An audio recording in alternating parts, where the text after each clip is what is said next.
Very good morning to you. As always, we are full of appreciation to you for making that decision again to end the business week with us here on Global Morning. Again, this is Global Television. We're live in Abuja, Nigeria's capital. I am Uli Agmofwewe, and once again, we'll say thank you. It's a Friday, of course, so, it's quite a different feel altogether as against what you have from Monday to Thursday. So, one of the things we're establishing on the show for you this morning is just to let you know that an amazing weekend is upon us. For those of us who complain about our Monday and all the way to Thursday, you can finally heave a sigh of relief knowing that Owambe and everything else in between will happen this morning. And you might believe that everything I said in the last 1 minute is nothing but the absolute truth. You are actually representing the part of Owambe with the cap. That was intuitive of me. Yes, it was. All right. So good morning, Uyi Agmofwewe, and good to see you, and to everyone out there. Good morning. Yes, it's TGIF. They say it's thank God it's Friday. Right. Like we won't have weekends. Like, well, thank God it's Friday. Let's be thankful. But the calendar says we have weekends. We are going to contest that in court someday, but let's see what happens. Okay. Don't crack me up today, but the thing is, let's be thankful. It's Friday. It's a beautiful day. The weather is amazing. Although I think it's going to be sunny a bit later on in the day. It will. Abuja is a bit being radical with. Yes, it has. It's interesting how you live in Abuja and people in Kano, in Sokoto, in Maiduguri telling you that it's a different ballgame. Yeah, Abuja is so hot. And yeah, I mean, I've had somebody earlier this year call me from the UK, and he was saying that he couldn't understand how Abuja becomes hotter than cities across the other northern part of the country. I'm like, I mean, my head is spinning. Yeah, I think it's becoming more populated now because people feel there's so many opportunities in Abuja. You know, real estate is making the waves now when it comes to financial stability. People are going into real estate, and people are doing a lot when it comes to that area. But at the same time, in Lagos, it's actually raining. Funny enough, my mom called me and said it rained. I was like, really? Okay. Well, just that climate change has come to stay because it's different weather impacts in various parts of the state. So it's just telling you that everyone prepare. Climate change is here. Read up, be abreast, be aware of what climate change is all about, basically. Right. And incidentally, we have had, we've seen a situation where the South has always been different regarding weather, all right? I mean, climate overall. It's only the South, especially the South. You see rain, at least in recent years, through the Christmas period into early January. Very true. So it's quite, it's a rain-friendly sort of part of the country, but it's all a blessing, right? Let's make the most of the weather. Let's complain less, because first, there's not much you can do about it than to prepare and just a plan around it. I think that's what it is. Then secondly, know that it's all a cycle. One rolls out, another rolls in. That's true. And nothing stays the same forever, they say. Nothing stays, yes. I like the fact that you mentioned that nothing stays the same forever. Right. Either it gets better or it has to get better. It has to get better. It should get better. But nothing stays the same forever. Right. And of ultimately, and looking at weather now, last year it's not the same. It's a whole new ball game this year. So yeah, they say the only constant thing in life is what? Change. Right. So that change has to come. And that's both scientific and human. Yes, it is. Yes. Well, yes, it is. Talking about change, that's part of what we're seeing now with security architecture, especially as it has to do with policing system in this country. It will appear we have done a sing-song about state police for too long. So President Bola Tinubu, for obvious reasons, now says that, look, we've got to be serious, we've got to man up, we've got to put our foot on the ground to establish state police. And one way to do that is to stop talking about it and to start acting on it. Exactly, and that's part of the mandate that the new Inspector General of Police has now been saddled with. Because we understand he has also now, on his part, set up a committee that will help put the necessary framework in place, help to establish modalities around it in such a way that when we're having this conversation, it will be around structures, around systems, not just something that hangs in the air because somebody wants to maybe score a political point. True. And this is a reminder again that If government is committed to any initiative, whether it is the federal, state, or local government, it can always make it happen. It's just that sincerity of purpose. It's just the willpower. It's just the political will, and then the issue of the resources to pull it off will now become a different topic altogether.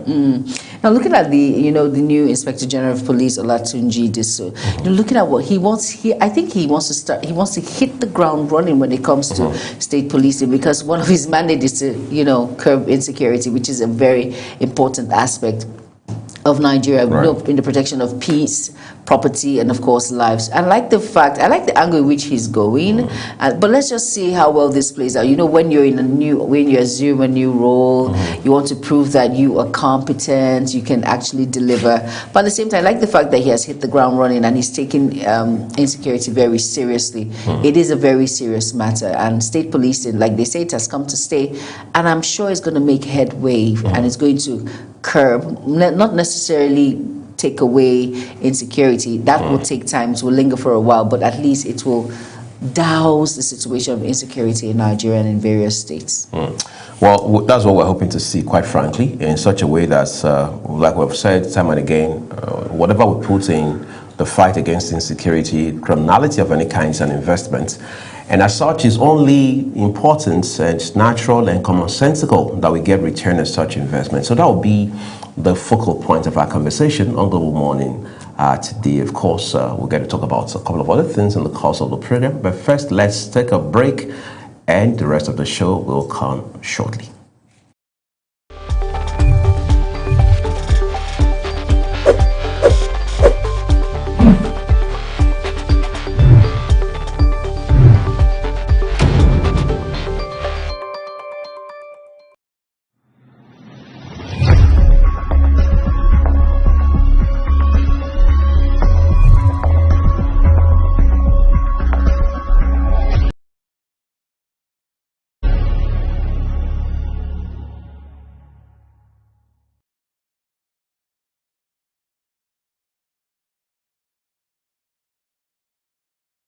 Wake up with Global Morning, your daily guide to what's happening and making the rounds. Wake up with Global Morning, your daily guide to what's happening and making the rounds. We delve into headlines, newspaper reviews, spot-on analysis, policies, current events, real talk, real issues that affect us all. From the latest trends to the debate, every topic, every angle, Global Morning is where it all starts.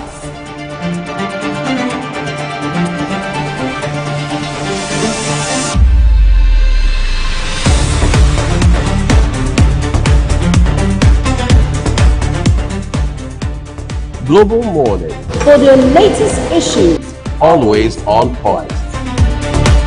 Watch Global Morning Monday to Friday at 7 a.m. Saturday and Sunday at 8 a.m. on Global Television.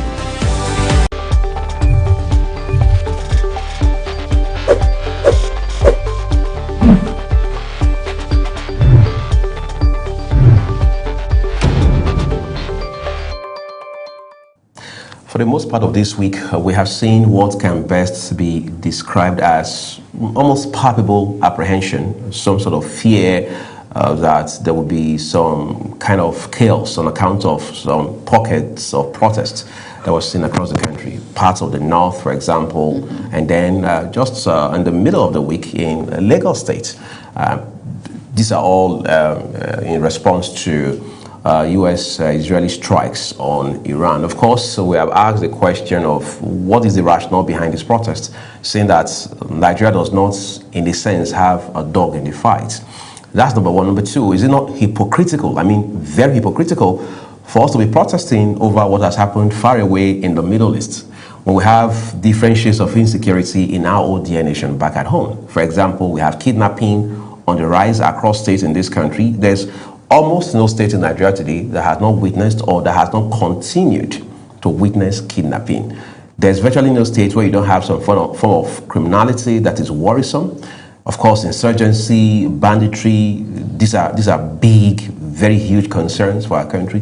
Who has protested over those? Who is protesting over these threats?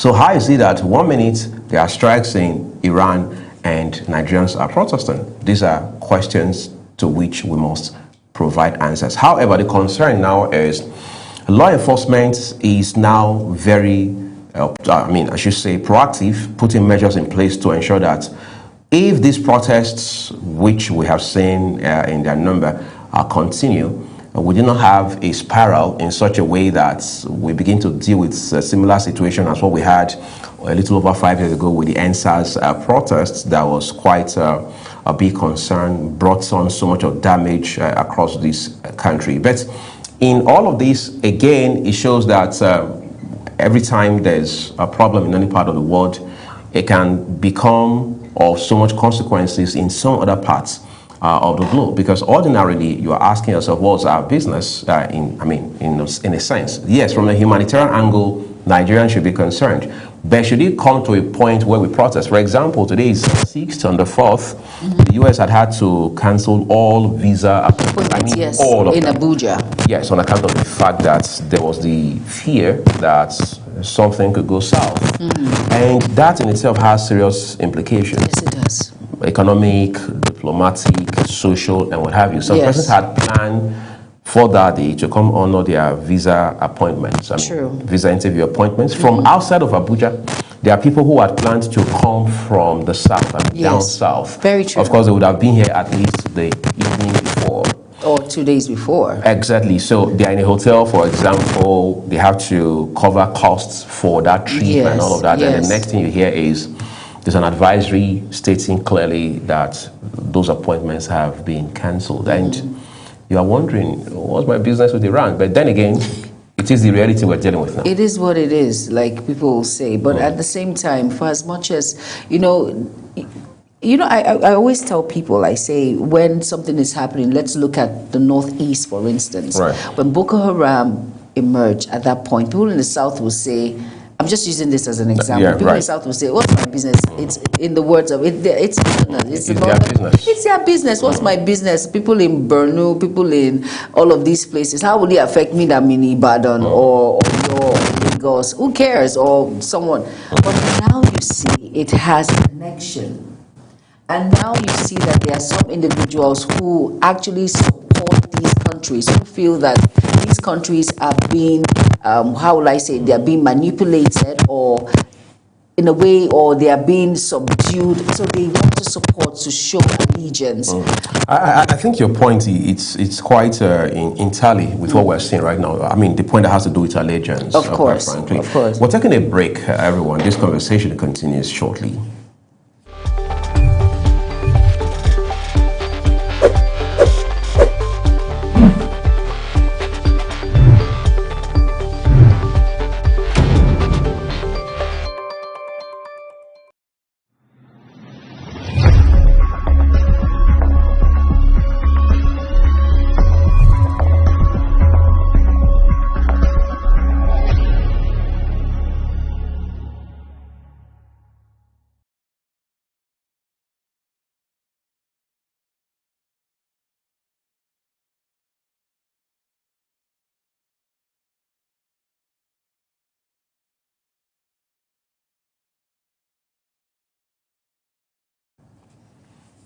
Well, thank you so very much, everyone, for staying with us. Jimmy was just making a very interesting point a while ago regarding the issue of allegiance for those who are wondering what the correlation is between protesting in Nigeria and the strikes in Iran. You want to land on that point? Yeah, I said a lot of individuals, when it comes to allegiance, they feel, okay, I have to show my own support.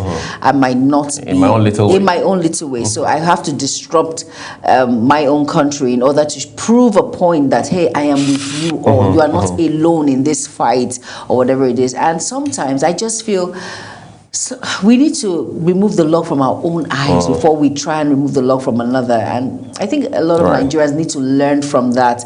You cannot disrupt our own nation, our own country, because you have support or you're very sentimental when it comes to issues of international affairs, which of course they will handle. There is what will you the issues, the things that you're going to cause here when it comes to destroying of properties, lives being distorted, like what has happened now. Right. What gain is of what use or gain is that?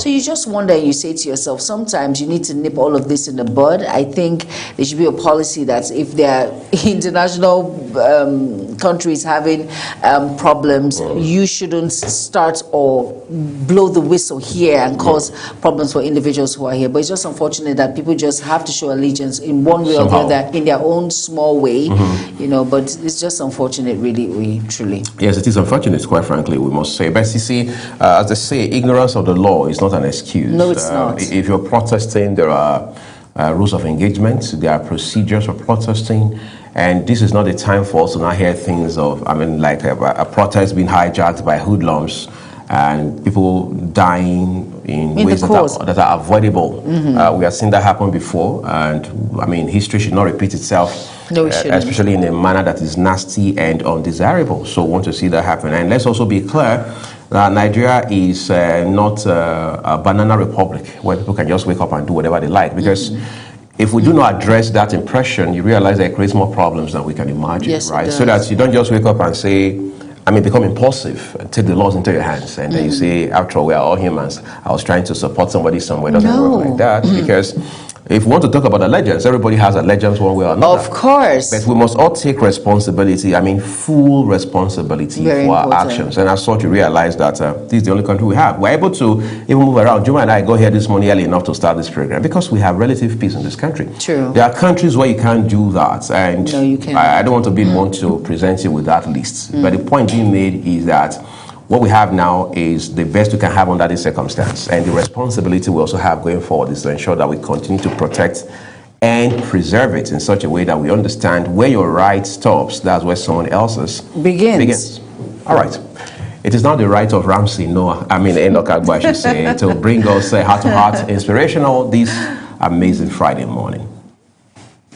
Hello, good morning, good afternoon, good evening, depending on where you are watching from, where you are listening from right now. My name is Ramsey. Let's talk a little bit. A lot of people think the way they want to think because everyone is entitled to their decision. Everyone is entitled to how they think. But then you have the right to think in a particular way. But then there is something I want us to consider today, inspiring ourselves, encouraging ourselves.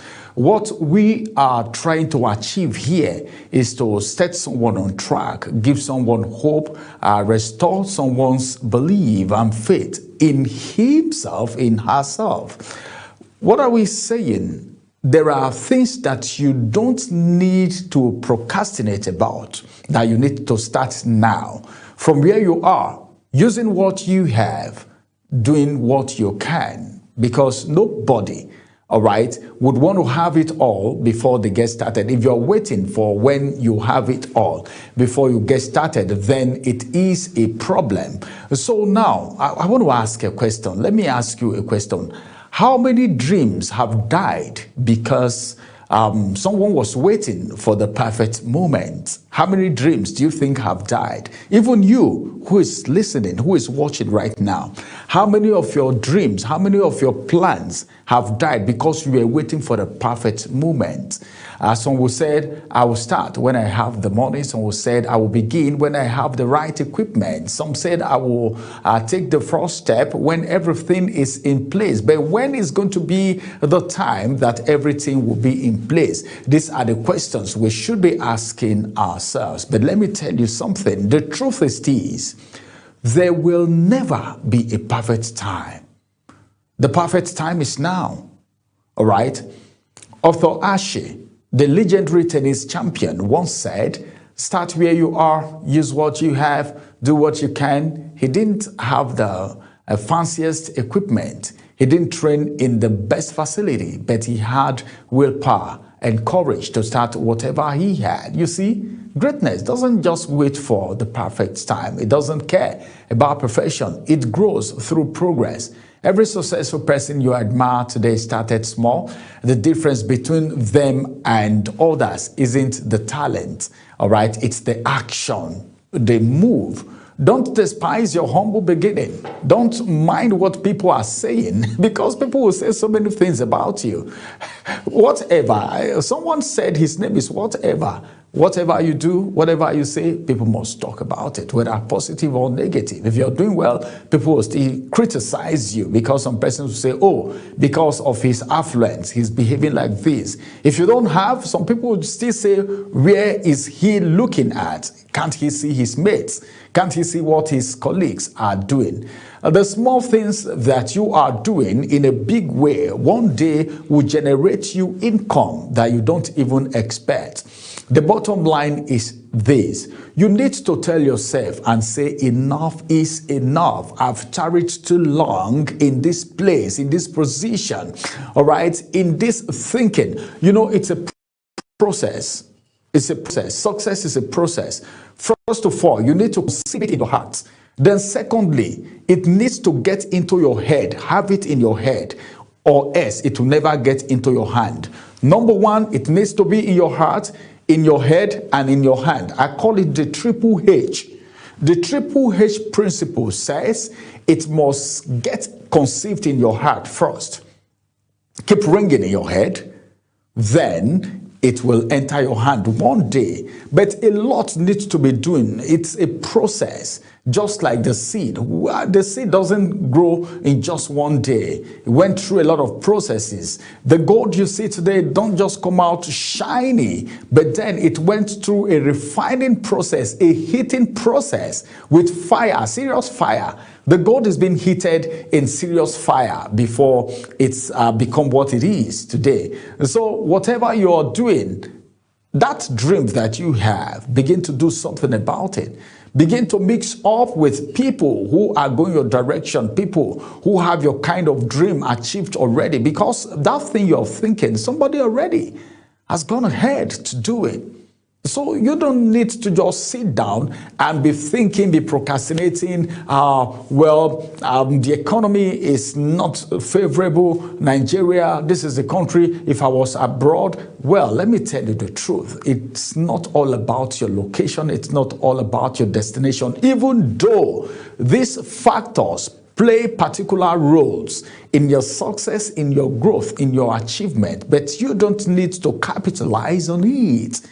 All right, and hold yourself back, because by the time you're holding yourself back, someone somewhere is already overtaking you, because the person believed in his or her dream and decided to make a move, despite the fact that they are not seeing the staircase, but they believe that their leg will land somewhere. All right. Risk taking is very important, but then if you want to take risk, let it be a calculated risk. Not the risk that will destroy you or claim your life. Any risk you're taking, it should be a calculated risk. If I do this, this is what is going to happen. If I do it this way, this is what is going to happen. But at the end of the day, this is where I am going to land, good or bad. That's how to take risk. You don't just take risk randomly and say, well, whatever wants to happen should happen.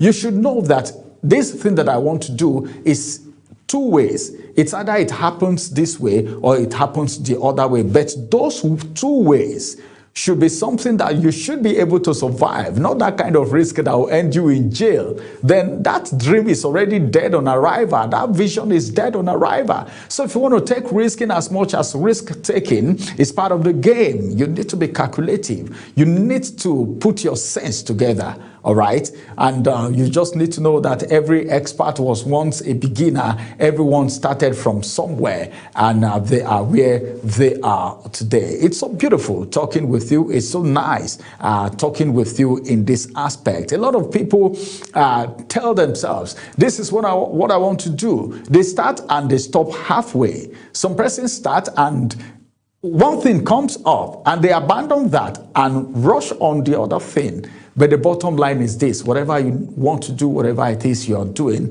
you should believe in yourself that you are a great man, you are a great woman. But then you need to put God at the center of everything that you do, whatever it is. Allah, okay, is supposed to be in charge. and everything you want to do, don't succeed at the detriment of the other person, because nemesis will not allow that success see the light of day. You might be successful today, but how long is that success going to be sustained? Will you be able to sustain it because you did it on a very faulty foundation? A house built on a faulty foundation never lasts. We heard of building collapse at different times. How did it end? Because the foundation was faulty. So your success in life, your achievement in life should be on a very solid foundation without you stepping on toes. It's not necessary, okay? Because the plan that God has for you is of good. So do your best and try everything that you can and get started now. Get started now. January, February, March, April, May, June, July, August, September, December, you should be able to sit down and say, yes, this is what I have done. This is what I have achieved. All right. It might not be 100%, but at least 75, 80, 85, 90 is still a very good one. Thank you very much. Have a beautiful time. I want to see you at the other side of success so that we can celebrate together, because the world is waiting for you to manifest your success. Thank you.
All right, you're welcome back. And if you're just tuning in, this is Global Morning on Global Television.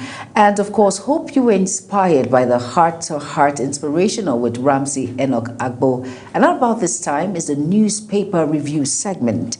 And we'll be starting with the first paper of the day on the newspaper review segment. And the first paper is the Vanguard newspaper. Above the nameplate of the Vanguard newspaper says, Senate summons Mele Kyari, Ajayi, others over unaccounted 210 trillion naira. And below that it says, amend Electoral Act or will boycott 2027 elections. And that's from IPAC. And of course, that's on page 5.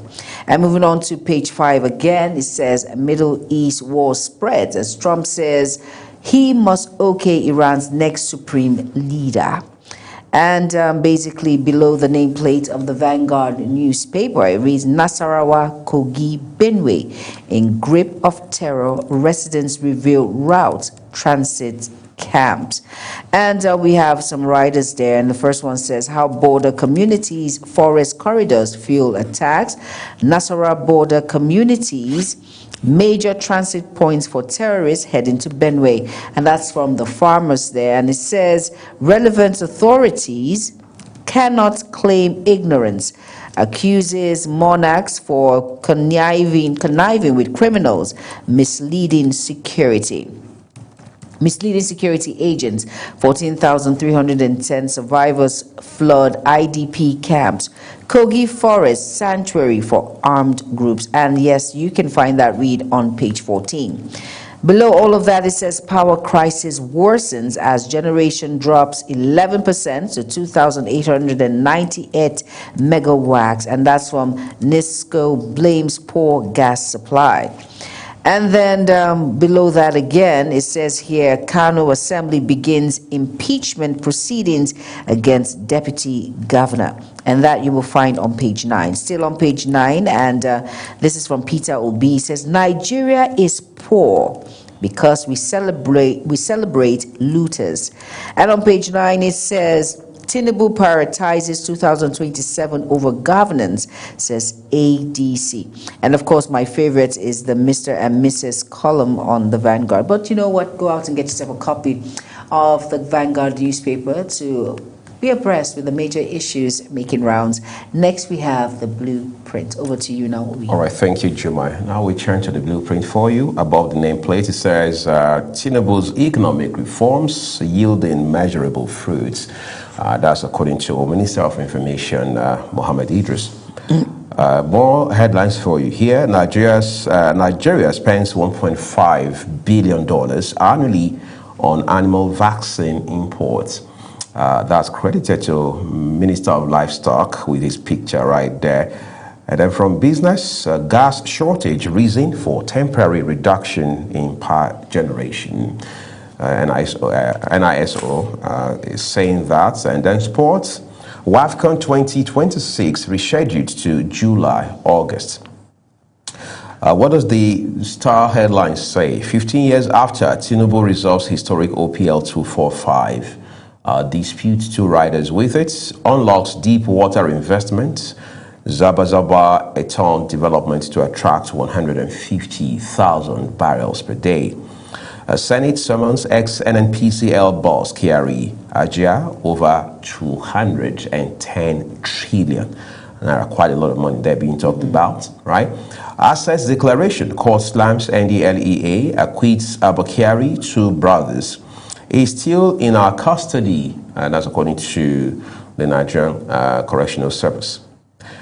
Two kidnappers to die by hanging in Kwara. Cultist lecturer jailed for terrorism, extortion in Akwa Ibom. I think, Juma, we need to take a break at this point and look at all of this. I mean, this rider here that says a cultist lecturer jailed for terrorism. It's quite interesting how people you would have considered decent, responsible. Role models. Yes, are now the ones caught in the web, as it were. Exactly. And you are wondering, isn't not just a situation that now even lends further credence to the theory that all of these crimes that we see with the sophistication that comes with them already points to the fact that there's so much of conspiracy, there's so much of, it's like a network. Professionals, I mean, people who are in very influential sort of positions and spheres being involved. Because before now, you and I would have thought these are just criminals on the street. But the system is quite sophisticated. But let me ask you a question. I just want to put you on the spot for 1 minute. I have been on the spot since 7 a.m. Okay. What's going on today? It's a Friday, remember? Okay. Now, why, in your mind, why do these miscreants or high-profile individuals go into crime? What's the first thing that comes to mind? I think he's crazy. We can't sit here and say, well, it's greed. Human beings are just not satisfied. But I also want to believe that decadence in moral standards, the proclivity to want to be involved in unethical practices, those are part of it. I remember, for example, I'd had to ask myself in my degree days, what would make a lecturer accept bribe, for example? I mean, I wanted to know. Okay. Can we blame it on the belief by some people that lecturers are not well paid? That's Okay. number one. Can we also say, well, it's quick money, all right, and the market is there. The students are the market, of course, because a lecturer once told us that he knows of his colleagues. I mean, he knows about some of his colleagues who come into class, and once they look over the heads of young people in that class, in their number, all they are seeing is Naira and Kobo. Yes. So if you narrow that down to these other spheres, I mean, these other, if you like, people who are supposed to be white-collar professionals or what have you, or career people now involved in crimes, you're asking yourself, again, I put the question to you, what could be the factor driving it? Truly, when you look at this critically, why terrorism has prolonged in Nigeria for so long, it's all about, it's under the umbrella of financial gains. And that's the truth. That's the number one. Again, it comes down to greed. It comes down to greed, Because but at the money same doesn't seem time, to be enough. But yes, but at the same time, what you get from that is financial gains, and at the same time, that is why individuals will drop all standards and dip their hands in things that are not justifiable. You might say something, My but mom to says them, they dip their hands in oil. dip their okay. And then the truth is, and then we have this sort of issue in the country, and that is why you see some individuals, security agents, who compromise in the war front when it comes to military officers, soldiers. They compromise. Why? Because there's financial gain, quote unquote, attached to it. So that is why. Because, like you said, greed. Money's never enough. Once you do it the first time, you get away with it. And I'm sure if you look at the profile of this lecturer, this is not the first time he has been involved in this. He must have done it once, twice, and he got away with it. But this time around, so just like you said yesterday, 100 days for the thief. Not, in fact, it can even have more than 100 days. Okay, 1,000 days. That's one special day. It's for the owner. It's for the owner. So basically, that is it. Quite disturbing. Very disturbing. All right, let's see something more for you here. It says, with global refineries down, we've become Nigeria's energy lifeline. That's Dangote Refinery bragging there. Of course, the refinery has got a lot of bragging rights, so it's using some of them now. You can read up those details on page 20. Bauchi State Governor pardons 73 inmates, says no human being beyond reform. No, 100% true, but do we have the system as of yet to drive those reforms, as critical as they are? We're ready to pursue Walida abduction case to reunite with family, Jigawa state government. Page 10 is where you have those details. And finally, it says federal government deploys technology to crack down on irregular immigrants nationwide. We understand the authorities now have the database for that. All right, those are your headlines from the Blueprint newspaper today. We encourage you to read all details for yourself. Next paper here is The Nation newspaper. All right, now the Nation newspaper, above the nameplate of the Nation newspaper, it says Senator Dixon dumps PDP for new party, NDC, and that's on page 27. And on page 5 on the Nation, it says Kano Assembly serves Deputy Governor notice of impeachment. And on page 6, it says how Appeal Court heard 357 cases, 272 motions in 1 week. And on page 29, it says, Ondo government vows to defend ownership of Eba oil well. And below that, it says 100 senior lawyers on corruption trial, says EFCC chair. And we've heard that over and over again. It's not now. LPDC sanctioned 17 legal practitioners, okay? And the star story on The Nation here, it says here, resolution of OPL 245 rift to swell oil output by 150,000 BPD. And right underneath says Tinubu facilitates end of crisis, okay? And it says Dangote Refinery observing 20% of crude oil escalation. And the writer says, firm explains PMS pricing amid soaring global crude oil price. And at the foot of the Nation newspaper, it says here, screening for 50,000 police constable recruitment begins Monday. And of course, that's on page 4. Go out and get yourself a copy of the Nation newspaper to be well abreast with issues making rounds. And next is the Daily Sun. All right. Incidentally, we have one headline just adjacent the name masked for you. It says, Anambra regains oil wells from Delta, expects increased derivation revenue on page 29. Reps approve 140 billion naira Southeast Development Commission's 2026 budget proposal. And then the writer says, will make region investment hub in 10 years. That's a promise by the managing director of the commission. Then the big one, ADC APC fight over Tinubu's scorecard. This fight never ends, really.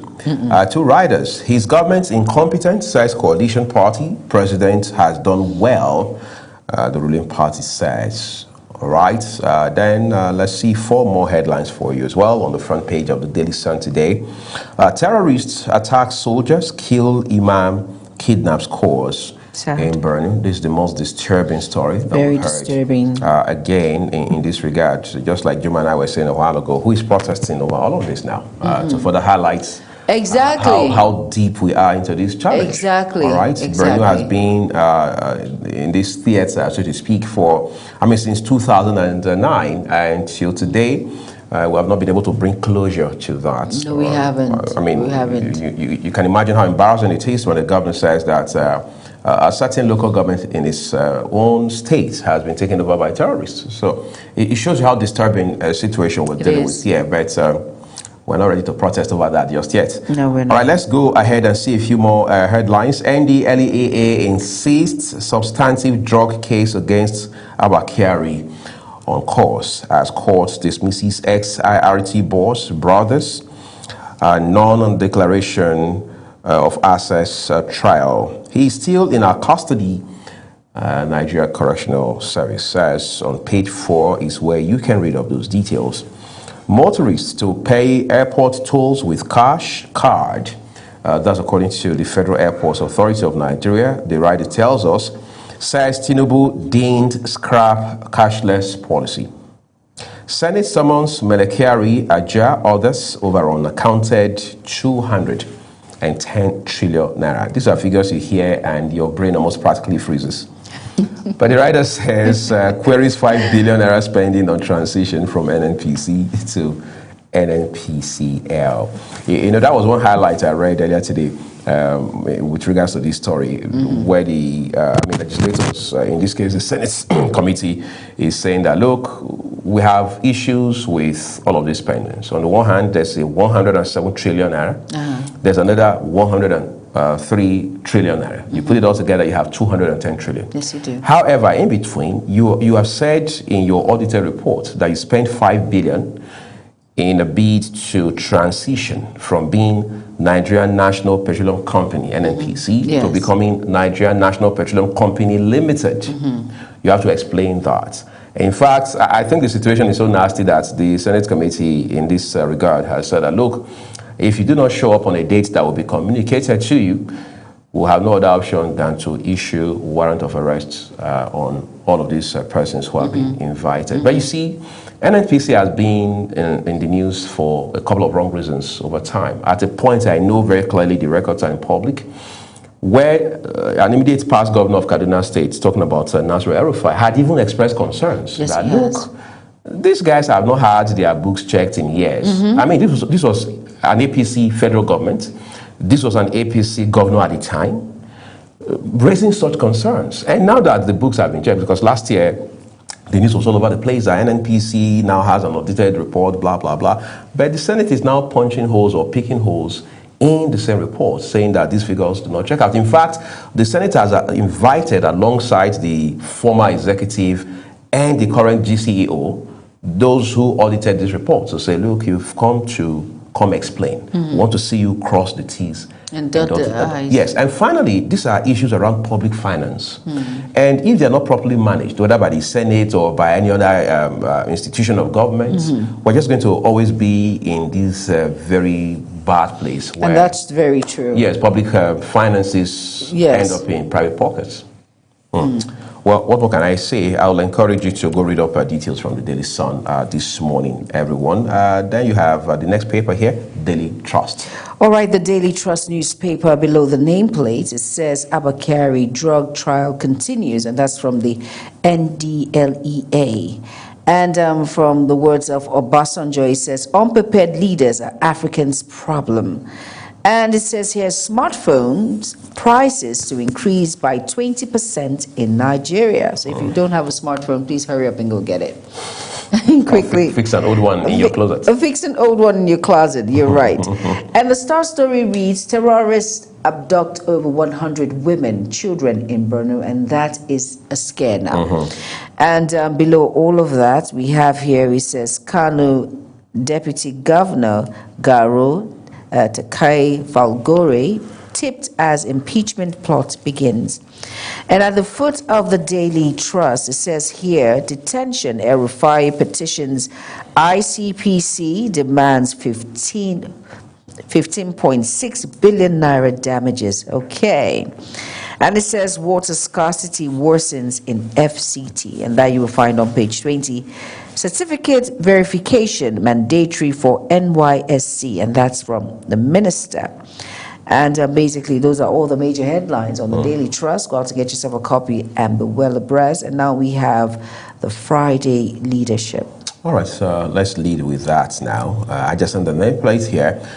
It says CAF postpones Women's AFCON 2026 12 days before kickoff. Yeah, that news broke yesterday, and Global Television did bring it to you. Our power generation plunges to 3,940.53 megawatts as gas shortage worsens. 2026 Electoral Act, IPAC threatens boycotts of 2027 polls. ACF Concasia NNPP flay Kano Assembly's move to impeach Deputy Governor. Senate uncovers 210 trillion naira discrepancy in NNPCL's 7-year audited accounts, summons Kyari, others. A draw case against Abakari on course, NDLEA clarifies. A Federal Executive Council approves 100% annual emolument as gratuity for retiring civil servants. Delta APC hails Aranyenka-led ESCO dismisses claims of crisis. Tinubu resolves 15-year OPL 245 disputes, unlocks deep water investments. Page 23 is where those details await you. Gombe begins enforcement of grazing forest reserves laws. Well, I think that's the way to go, really. At least that will, to a large extent, solve some of the problem we're dealing with in this regard. Well, those are your headlines from the Leadership newspaper today. It is highly recommended that you read up details for yourself. Next is the Guardian newspaper. All right, now the Guardian newspaper, below the nameplate on page 3 says, Disco's ration 2,830 megawatts as gas shortage cut power supply. And on page 6, a picture of Aliko Dangote there. It says, Dangote refinery assures local supply amid global crisis disruption. And on page 3, it says, Senate summons NNPCL former bosses over unaccounted 210 trillion naira. And the Star story says, how weak safety nets make senior citizens treat beggars destitute. And on page 7, it says, FG begins nationwide crackdown on irregular migrants. And on page 29, it says, APGA, APC, others spent 19.6 billion naira in 2025, Anambra Gobo poll. And still on the foot, it says, drug cases against Abakari on course, NDLEA clarifies. And that's on page 30. And on page 29, it says, Stella Odoa seeks plea bargain deal over 2.5 billion naira fraud. And on page 6, it says, 2027, IPAC threatens boycotts as Afenifere backs Southern presidency. And at the foot of the Guardian, it says, credit to government spikes by 37% as private sector lending stalls. And that read you will find on page 3. Go out and get yourself a copy and be well abreast with issues making rounds on the Guardian newspaper. And next we have The Punch. And above the name masts of it, Senate summons ex-NNPC boss carry over 210 trillion naira audit queries. That's on the Punch newspaper for you this morning. Two headlines. Incidentally, I just sent the nameplate. Pension funds hit 28 trillion naira as contributors exceed 11 million. On page 24 is where you can find those details. Borno, hundreds still missing after Boko Haram attack. And then what does the big one say? The kicker here says US-Iran war, marketers Dangote trade words over petrol price. Two writers telling us imported petrol cheaper than Dangote's by 64 naira per liter. That's according to marketers, all right? Defy Middle East war to import petrol, Dangote challenges marketers. And then what's more, Osun governor, campaigns begin March 11 as INEC finalizes candidates. All right, so campaign begins next week, Wednesday, apparently. DIG Mba, others retire, 7 AIGs for promotion. Yes, so it's an end or the end of an era. But Frank Oba is a man who has been loved largely by the Nigerian public. All right, read up those details on the Punch newspaper today. The last paper for you is the Nigerian Tribune, and Juma has those headlines. All right, now the Nigerian Tribune, and on page 3, it says here, Tinubu governors are the eminent Nigerians to grace Obafemi Awolowo Foundation 2026 Memorial Lecture today.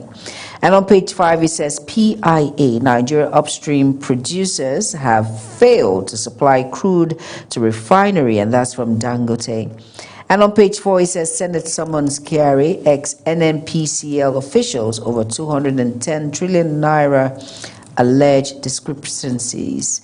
And the Star Story says gunmen wreak havoc on Ondo, Oyo, Kebbi. That's on page 12. But we have about 4 riders there. It says disguise as vigilante men to kidnap 4 on Kishi Igbeti Road. Abduct wife, shoot husband in Ondo. Very sad story there. Killed 2 police officers in Kebbi after attack on borders post. We have rescued Igbeti kidnapped victims, or your government source. Let's be very sure about that. We don't want the same issue that happened in was it Kaduna now, or one of these states that we were misinformed by the public. Misinforming the public, that's from the police. And on page 4, it says Google introduces Yoruba Hausa support for AI search in Nigeria. That's on page 4. And on page 4 again, it says SANU issues fresh threat over delay in renegotiation February salaries. We are still going on about this back to back. On page 21, it says Senator Dixon dumps PDP, joins NDC. Okay, and below that it says Tinubu resolves OPL 245 dispute with ENI 15 years after unlocks 150,000 BPD of crude, and that's on page 6. And here on page 3 it says our substantive drug case against Abakari is still on course, and that's from NDLEA. And it says there at the foot, it says as court acquits him of non-declarations of asset cases. And the health segment on page 17 says scientists develop universal nasal spray vaccine against COVID-19, flu, pneumonia, and of course, that's a sign, and that's a good research coming to us. And that's basically it on the Nigerian Tribune.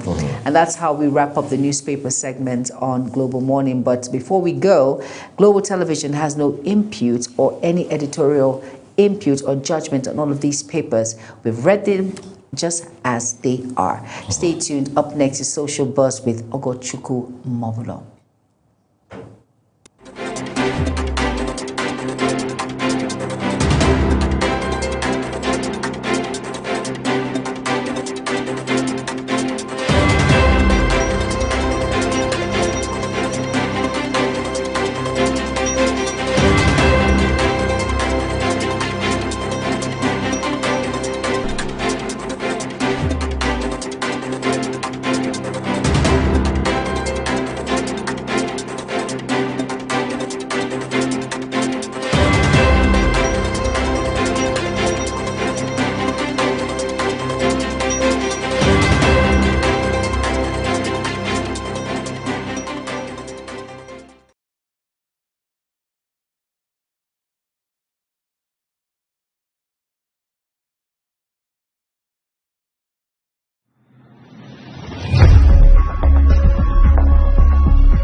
Wake up with Global Morning, your daily guide to what's happening and making the rounds. We delve into headlines, newspaper reviews, spot-on analysis, policies, current events, real talk, real issues that affect us all. From the latest trends to the debate, every topic, every angle, Global Morning is where it all starts.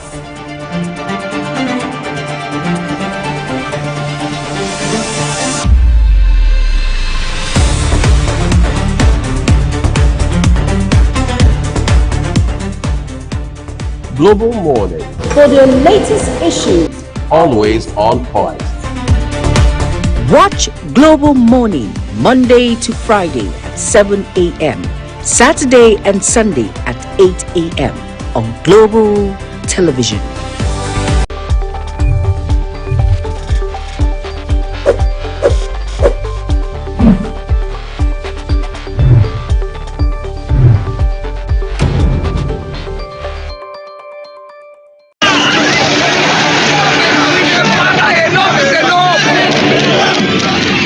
In an age of breaking news, you need a trusted source that prioritizes accurate, factual, and unbiased reporting. This is AM News, and I am Ubong Usoro. On Global Television, our news is rooted in verified and authoritative storytelling that keeps you educated, informed, and enlightened on all the issues that matter to you. I am Sadia Yakubu. This is Midday News. You can trust our multi-platform news broadcast real-time and fast-check stories for all the big local and foreign headlines round the clock. I am Ramsey Enoch Agbo. This is News Express. Our array of anchors delivers the news to our teeming viewers, breaking it down with context and perspective. This is News Cycle on Global Television. I am Anieti Patrick. And the flagship news is your hub for the day's most engaging stories. This is News Prime, and I am Jumai Manson. Did you miss any of our news rounds? No worries. Catch up at 10 p.m. and midnight, 7 days of the week. I am Mukhtar Kasim. Global TV is on DSTV channel 365 and Star Times channel 276. We're active across all social media platforms at Global TV NG. Global TV News, accurate and unbiased. I'm Uyi Agmofwebe.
Good morning, Nigeria, and good morning, the rest of the world. It's time to look at buzzing issues making rounds on social media. And of course, on Global Morning, we have so much. But for the sake of our time, definitely we're just going to pick one for the sake of the time. All right. A lady has called out black women in China, says prostitution has to stop after disturbing encounter. A lady has sparked a conversation online after sharing what she described as a disturbing experience she had while in China. In a video, she addressed black women living in the country, criticizing those involved in prostitution and arguing that such actions contribute to negative stereotypes. According to her, she had one of the craziest experiences of her life last year when she went out and a Chinese man allegedly approached her and bluntly asked how much. She said the incident left her shocked and offended, adding that she believes such assumptions stem from the perception that some black women in the country are engaged in sex work. Well, let's take a look at the video.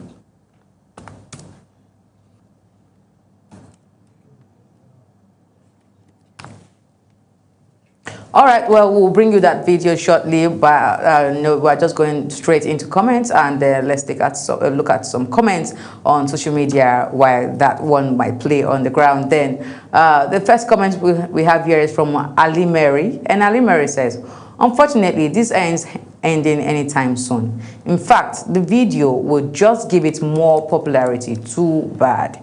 All right, the next comment is coming from Dr. Always Rosie, and Rosie says, prostitution is rarely as simple as choice. Even in places with opportunity, many women are pushed into it by poverty, coercion, trafficking, or lack of real support. At the same time, a society shouldn't normalize an industry that often exploits vulnerable people. The real focus should be on protecting women, expanding genuine opportunities, and addressing the system that makes exploitation possible, not just blaming the individual caught in it. All right, the last but not the least is coming from Ned Felix. And Ned says, the way you dress determines the way you will be addressed. Meanwhile, that club you go, not church. All right, if that video is ready, we would like to take a look at that video again. Okay, well, I'm not alone in the studio. We'll have to be discussing this, and of course, away from the Middle East crisis and all of that, we'll bring in something to and something that we feel like it is, causing a menace outside of the country. So let's talk about it. I'm here with Uyi Agbomofwe. Good morning, Uyi. Good morning, Ogochukwu. It's a pleasure to see you. All right, it's Friday. Thank God it's Friday, and you look good, by the way, with that. Thank you. All right, so we're talking about a lady who traveled out to China and said she saw so many black women, engaged in something that is not cool to her. She feels like a lot of black women should use the opportunity they find whenever they go outside to instead exploit, do things that are meaningful and that's going to tell well of the country. And please, she said black women. She wasn't, there was no name to it. There was no Nigerian, Africa, any state, any country to it. So she just said black women. So it's an experience. So what do you think? Because she kept on saying, you know what? I think women should use, or black women rather, should use this opportunity whenever they find themselves outside. They should use it properly, maybe for business or for school or something. According to her, she said she went there to buy, to buy her goods from China, and then she saw that happening. So please, what do you say about this? Okay, first of all, it's quite interesting, Ogochukwu. I realized that I think when we talk about stereotypes, especially in this part of the world, Africa precisely, it will appear most of those stereotypes are associated with women, so sadly, and they've been here for long. At some point, it's almost as if some of them are cast in concrete. But I think women have been able to open up the frontiers for themselves at the turn of the 21st century in particular. So we see women do a lot of big stuff across human endeavors, whether in their private lives or for those who are in public service. But for those who go, travel abroad, whether you're going there to study or you're going there for business, or you're the kind of person who goes there to buy items to bring back here, for resale and what have you. We have also seen, very quite interestingly, so much of success on that front But the thing is, like somebody said in one of those comments you read, I think it was the second to the last comment, or maybe the last one. How you dress it determines how you be. How you be addressed. We may say that saying is trite. I mean, it has become sort of monotonous, but it is what it is. It remains true today as it has always been. And the person said, "Look, you didn't go to a religious gathering, you didn't go to church or anything. It was a club that you went to, and as such, the atmosphere is different. There are specific elements that come with such atmosphere.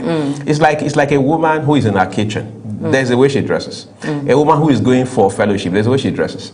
A woman who is going to the beach on a sunny weekend, there's a way she dresses. So all of these, again, point to the environment where you are going to spend time. But we must also realize that, like somebody brilliantly highlighted perhaps the first comment, right? When you see people who are into sex trade, as we always call it, for the most part, it's not a choice they have to make. And for those who we can even say, for example, made that choice, it was a tough call for them. All right, rather than shame them, stigmatize them, label them, call them names and all of that, I think the ideal thing should be to probe into what are the factors driving all of this.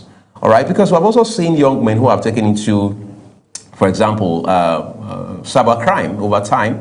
And nobody is asking what are the elements driving this trend, where people have had to leave Nigeria, for example, for other countries in West Africa, in Asia, in Europe, for that same purpose. So long and short of the story is that, one, we must know that no matter what the situation is, we are responsible for the choices we make. Because in the final analysis, you made a choice under those circumstances. Somebody faced a similar condition, dealt with much more, if you like, excruciating challenges. They made a better choice still, all right? While we may not be here to be judgmental or to put people on the spot, we must realize that when it's all said and done, we are individually responsible for the choices that we make. So we don't continue to, as it were, outsource our responsibility to someone else. Then in the end, we conveniently blame the fact that we're not from a well-to-do family, or we push the blame to society altogether. All right, thank you so much, Uyi, for your contribution. But then to add to that, if only we had listened to that video, because in the video she made a statement where she said, you know what, these white people, the Chinese man who actually asked her how much, she said, they don't go out to their fellow citizens, Chinese women, but they come to blacks. That means, because according to her, she says she feels like when they do that, you know, they are going to tag it as assault, and also, you know, they will be charged for it. So it feels like, you know, the black women, it's convenient for them to do that to black women because they accept it. So if she had experienced such a thing, that means it is very, very possible that this kind of thing is happening in China, and is mostly with the black women. So, of course, please, they've taken note. If you go into any part of the country, I'm not even stopping anyone from doing anything they want to do, but let it not be known that blacks are known for this, blacks are known for that. No, it shouldn't be that way. And of course, again, she said she was in a club, and yes, we highlighted, you know, how you dress and how you be addressed at the end of the day. But it doesn't mean that everyone who goes to the club and wants to have fun a prostitute or is a prostitute as a lady. Right. If some person just wants to, you know, ease up the stress they've had all through the week, and, you know, just like today's Friday, so people want to do things, they want to go relax somewhere, you know, and ease up their stress. So please, it shouldn't be like that. If you are in China, or you find yourself anywhere around the world, try to make sure that you bring a good name to the country. Of course. All right, thank you everyone who was part of the show today, and everyone who dropped their comment today on social boards here on Global Morning. I truly appreciate, and this is where I draw the curtains for today. I'll be leaving you in the hands of Jumai and Uyi as they bring us the discussion section of Global Morning. Good morning once again, Nigeria and the rest of the world. I am Ogoch Kumbombudo. Bye for now.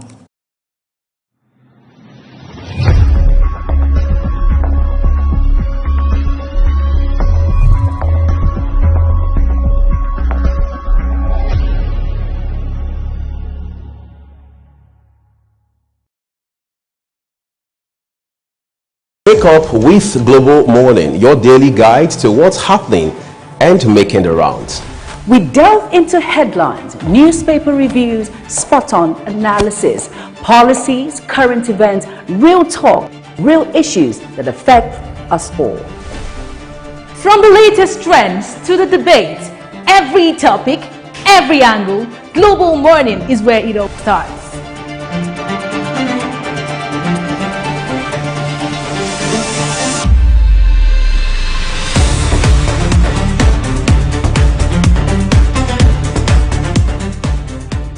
Global Morning, For the latest issues, always on point.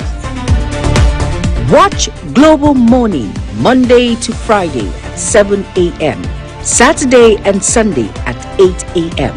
on Global Television.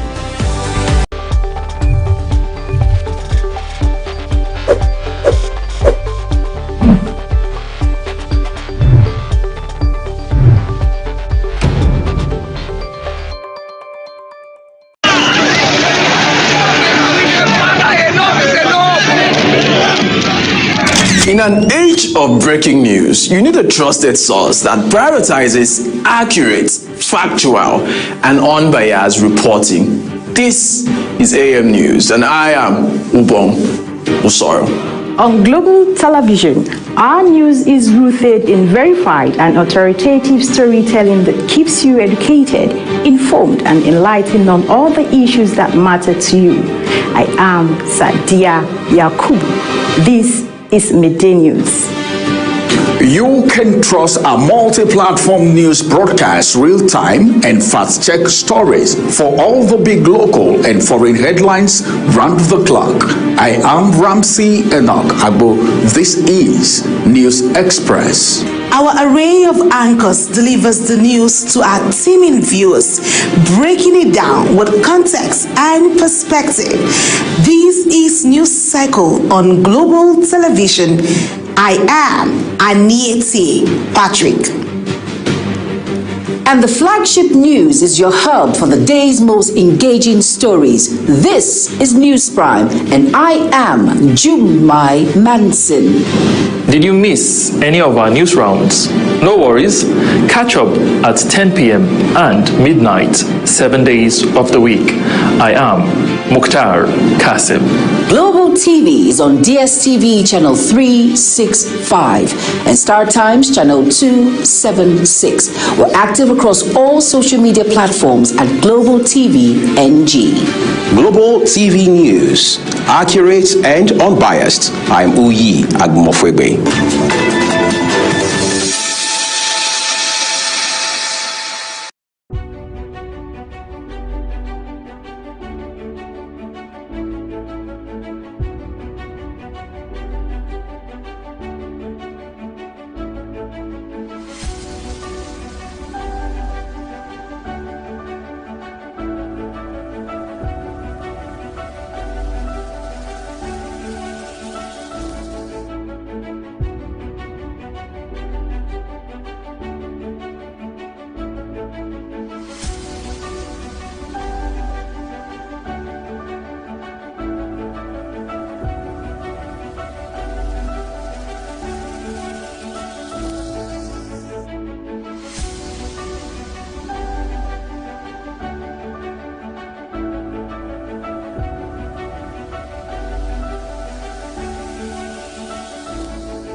All right, like we already highlighted a while ago, our first conversation this morning is going to be focused on the state police system in Nigeria, for which we understand the IG has now set up a committee by way of not just steering the initiative, but to help implement it. It appears to all intents and purposes, the president is the one midwife in this. as it stands right now. Of course, the governors must be part and parcel of it as well, given that there's a reason it's called state police. And for those who express the fear, and generally so, that governors will likely exploit this sort of architecture, we also need to, again, realize that, first of all, there will be a challenge at the very start of it, as it is with everything else. We saw that with telecoms in 2000, 2001, when the then administration of former President Olusegun Obasanjo introduced it. But today, more than 2 decades down the line, we are all, even regardless of the challenges, reaping the benefits in terms of the calls we make, the internet services we use, and things like that. So some things will be like that. And then we have the BVN. When the BVN came on, people had to go through thick and thin to regularize their accounts. Today, very rigorous. It was. In fact, I was told by a couple of colleagues back in the day that there were people who had to come to the bank in the evening just so they could pop up in front of the queues the next morning and things like that. But today is a working process. Yes, it is. So we must take into account the fact that the beginning of every initiative, no matter how laudable it may be, will always be, it can be very daunting. Yes, it can. It can be very inconveniencing. Rigorous. But we must have our eye on the long shots, all right? Which means that we must ask ourselves, what's the game plan and where is this going to land us? Because it is the purpose for which we're doing it that will now become the motivation ultimately. Because whether you like it or not, yes, on the one hand, let's also acknowledge that the Nigeria Police Force is set to now, if you like, recruit 50,000 constables. Into the police system, which is commendable, because we had seen how the Police Service Commission and the police leadership of this country just a couple of years ago were fighting back and forth over who had the statutory powers to recruit constables. But again, that has been resolved. So let's hope this 50,000 would go through. And then, of course, at the state level, we're able to put modalities in place to drive this state police initiative. So that policing, in every sense of it, will come closer to the people. Yeah, very important. Talking about coming closer to the people in order to, curb insecurity. And we've heard a lot. And someone might say, what's the difference between state police and the normal police individuals that we see? The difference is they are close to you now. It's like they are like a doorstep away. So when there is any spike in insecurity, they are the first call of contact. Instead of you waiting and calling, it's a long process when you have to go to the other police individuals, when you have someone just close by who understands. Like you mentioned a point yesterday, you said something that, what if the individuals these individuals who are selected for state policing are from your state of origin? They understand the terrain, they know where it is, where the river bank is, they know all the routes in that particular locality, and to go a long way in curbing insecurity in that particular state. And really, this has come to stay. I always say it because I think it's a drive and a force to reckon with when it comes to nipping this particular issue that has lingered since 2009, and we've not found closure. That's a really long time. It is. Being in this matter of insecurity, and we know how disastrous it was at the beginning when we're talking about suicide bombers, when you talk about kidnappings, when you talk about abductions, when you talk about all of these things, nipping them. At least this will go a long way in trying to,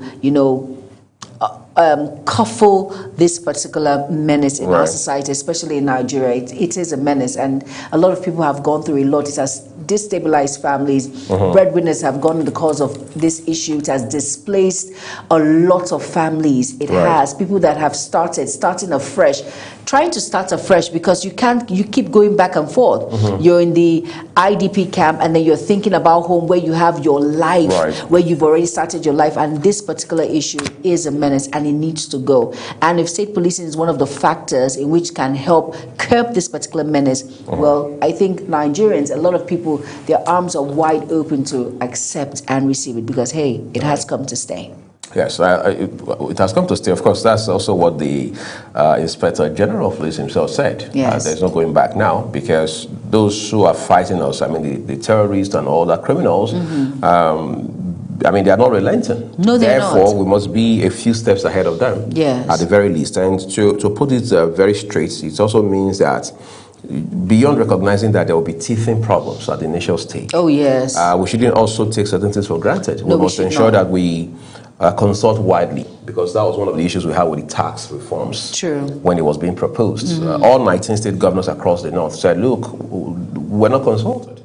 You just came up with a bunch of legislative proposals, and you expect us to swallow it hook, line, and sinker. So of course, they held a meeting with the president.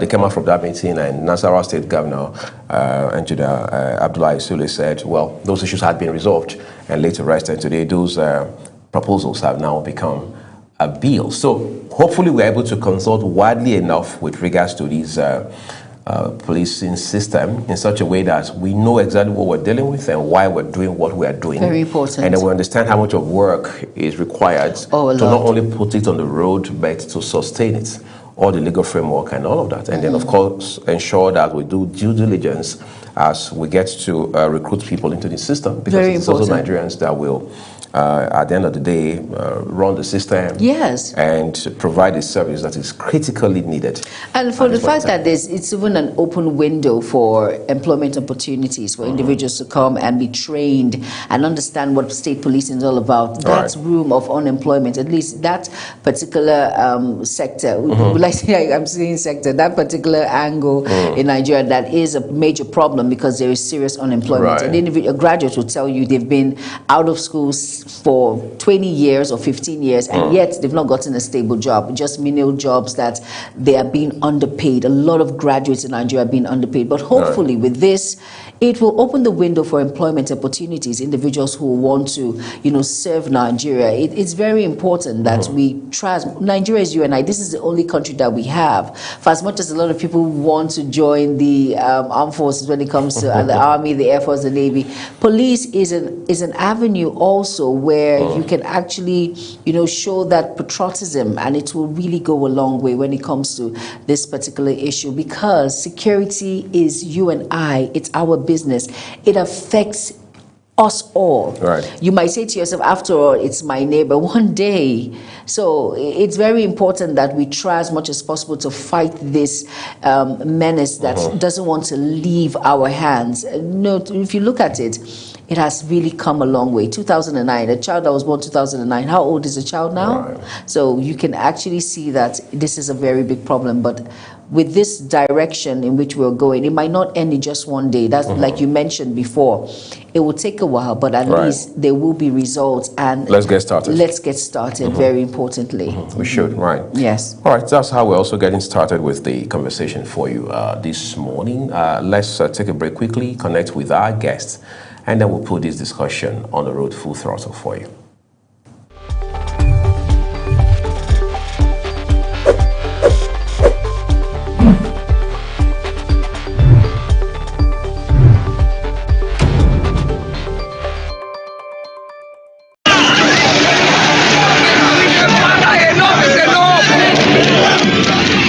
In an age of breaking news, you need a trusted source that prioritizes accurate, factual, and unbiased reporting. This is AM News, and I am Ubong Usoro.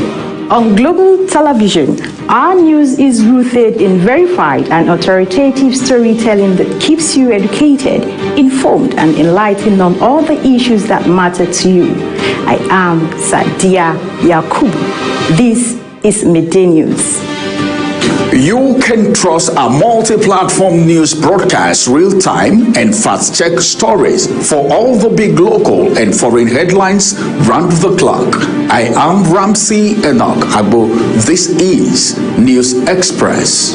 Our array of anchors delivers the news to our teeming viewers, breaking it down with context and perspective. This is News Cycle on Global Television. I am Anieti Patrick. And the flagship news is your hub for the day's most engaging stories. This is News Prime, and I am Jumai Manson. Did you miss any of our news rounds? No worries. Catch up at 10 p.m. and midnight, 7 days of the week.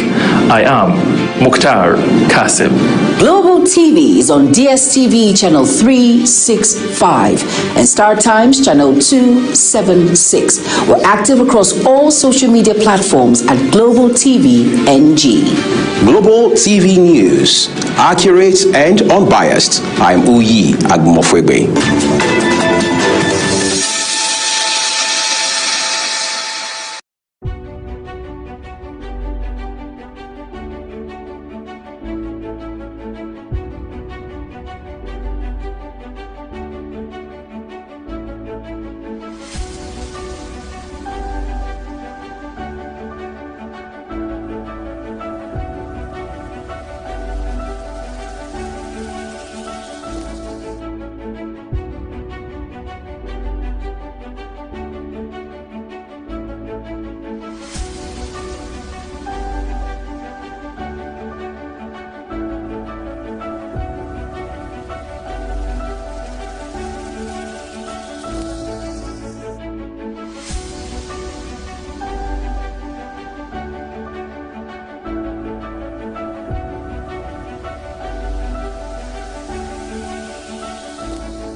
All right, thank you so very much for staying with us, everyone. Yesterday, news came through that Abba Kyari, a deputy commissioner of police who had been in custody over, well, of course, a couple of charges, one of them being that there had been charges around drugs, another having to do with either no declaration at all or some sort of very sketchy declaration of assets that were said to have been linked to him and his two brothers. But yesterday, because said, look, he has been discharged and acquitted. However, the Nigeria Correctional Service says that the man is still in its custody.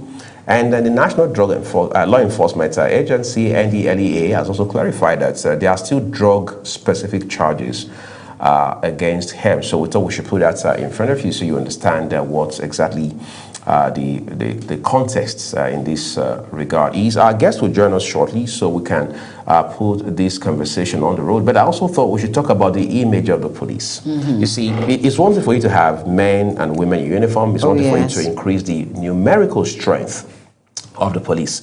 Whether you're doing that by, sort of strategic recruitment into the federal police system, or you are introducing the state police, the important thing is we now need to realize more than ever before, we were pretended for too long too, that the image of the police has had a lot of question marks over it. Yes, they have. Right? So we must now work on police perception. Those are the best words I can find right now. Yes. In such a way that we can continue to trust the police more, we can continue to collaborate with the police more, and then we can continue to realize that, repose confidence in the police system. My mom, my dad once said that a time there was in this country where if you were traveling from end to end in Nigeria, for example, you were coming from, let's say, Kano, and you were going to Ibadan, you got trapped. When I mean trapped, maybe time was fast spent late in the evening, you want to drive at night, or even if it was a commercial vehicle, you could stop somewhere, maybe it's Lokoja, maybe it's somewhere in Delta, sleep over at the police station and continue your journey the next morning. But that was back in the day. I don't know if we are seeing that happen the last couple of decades, but that had been the situation. It had been the culture at one point in time in this country. So the question is, how did we erode that trust, that public trust in our police, to the point that when people think about the police, the only thing you can imagine in their heads is a bunch of people in uniform who have guns licensed and handed to them by the federal government, who only collect monies from motorists and traders. They don't see them as those who protect their interests. They don't see them as those who serve them. They don't see them as those in whom they invest their taxes to help bring order to society, or as they say, to maintain law and order. They don't see it as such. So in the end, it raises concern as to saying that while we're busy increasing numerical strength, what are we doing in terms of ensuring that we also work on how the police system, the men and women in uniform, right, are perceived? Because whether you like it or not, a policeman, a policewoman is first a human being before anything else. How do you relate with them? And as somebody once said, the police people are people's parents, they are people's children, they are people's spouses, they are people's breadwinners. But you see, that human element in it has been missing for far too long. Yes. And I'm saying that to say on the final notes that part of the work now cut out for IGP Olatunji Disu is to ensure that he restores the police image. No, not just the image, but the integrity. I think the police on its own needs an overhaul, rebranding on its own. Right. Because the truth is, like you mentioned, when you hear the police, and that is why in this is a democratic country, but yet you see military officers actually assign the role of the police. Right.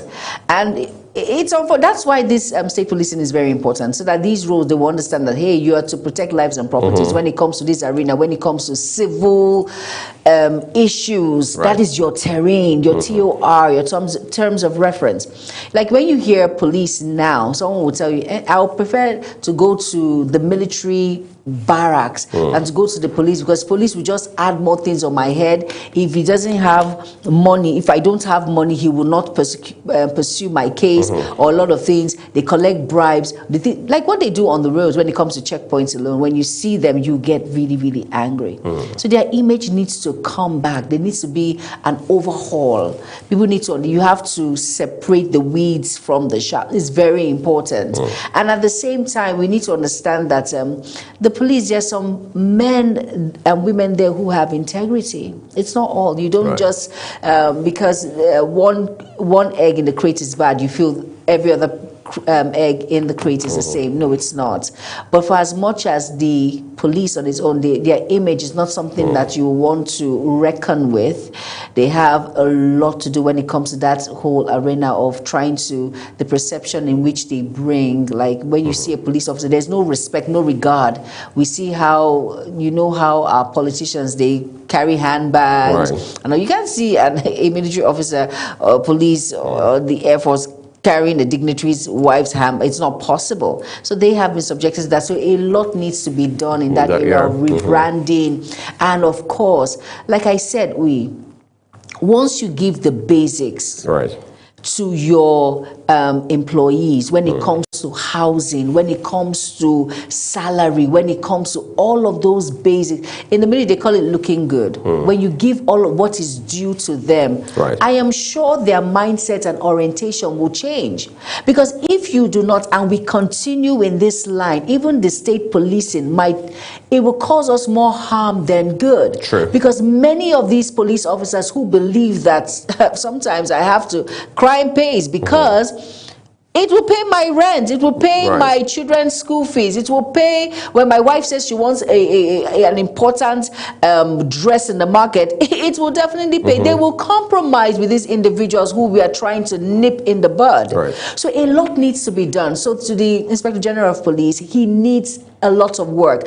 I feel before we hit the ground running when it comes to state policing, we should go back to the drawing board. Call these men in uniform who are the police officers and explain to them, okay, fine, what are your challenges?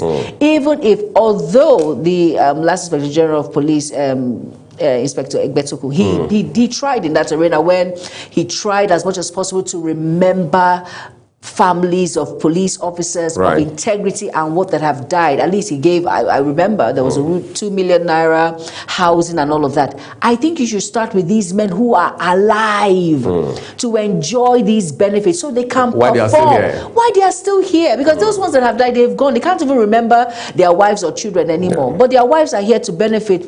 good. But these ones who their lives are on the front line, you have to do a lot in that aspect. You know why? Because if you do not satisfy them in that arena, they will definitely compromise. And you see the state police, they were talking about that it's a measure to actually curb insecurity. It will do us more harm than good. Right. So we need to go back home now, go back to the drawing board when it comes to these men and women who are police officers, to ask some questions. There's something in economics called scale of preference. Put it on a scale, okay? Right. You have this. Let's start with 2. Let's work out 2. And with time, you start listing the list, and you will get to a point where you will actually solve the whole problem. And then these people, their mindset is reoriented, and they understand that, okay, now I understand that I'm a police officer. Right. Because you have to tell it to them again. There are some of them that do not really understand their worth. Talk more of wearing the uniform. They do not know that they have authority, and they have to stamp that authority. But how would they have the authority when they can barely feed their family members? When you know that now what they do, they are partially, some of them are tax collectors. When you see, it's an opportunity when you see motorists on the road with overload, and they say, okay, if you want to go, give me something, or they tell you anything. This is weekend, a way of collecting money. There's a stylish way around it. So a lot needs to be done. Their salaries, it's very important. You can't be working and yet you cannot do the needful for your family.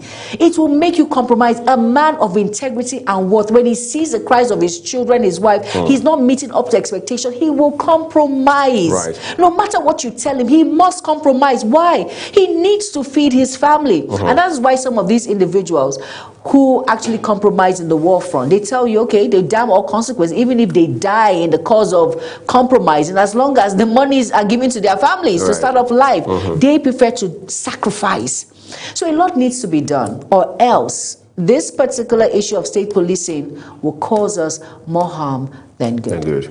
Quite frankly, it will. Former President Obasanjo, I should say, again, this time the former president is not quite busy writing letters as he used to do back in the day.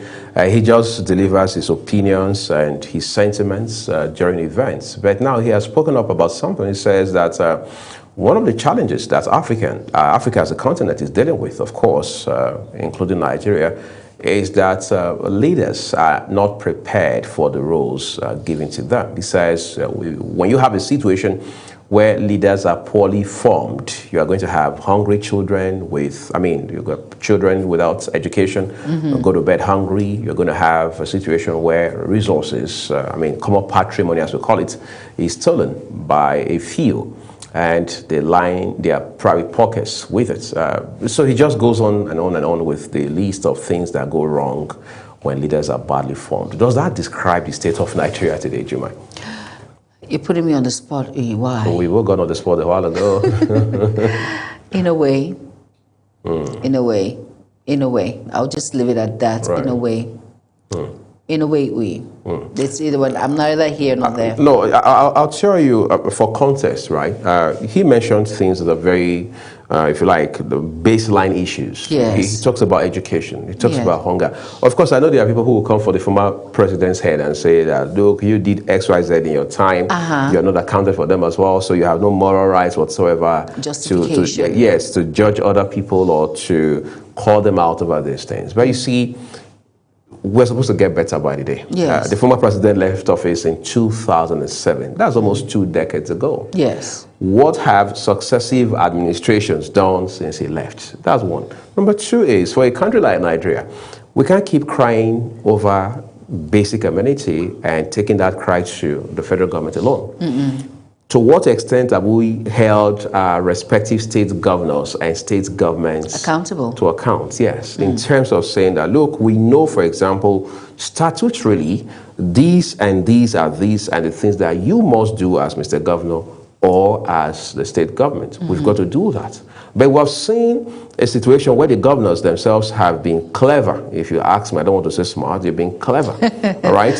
To push these things in such a way that they make the average citizen see it as the federal government's duty to do. And it's the reason you see that if we have 15 protests, for example, just for example, in a month, you realize that virtually the 10, 12 of those protests are taken to Abuja.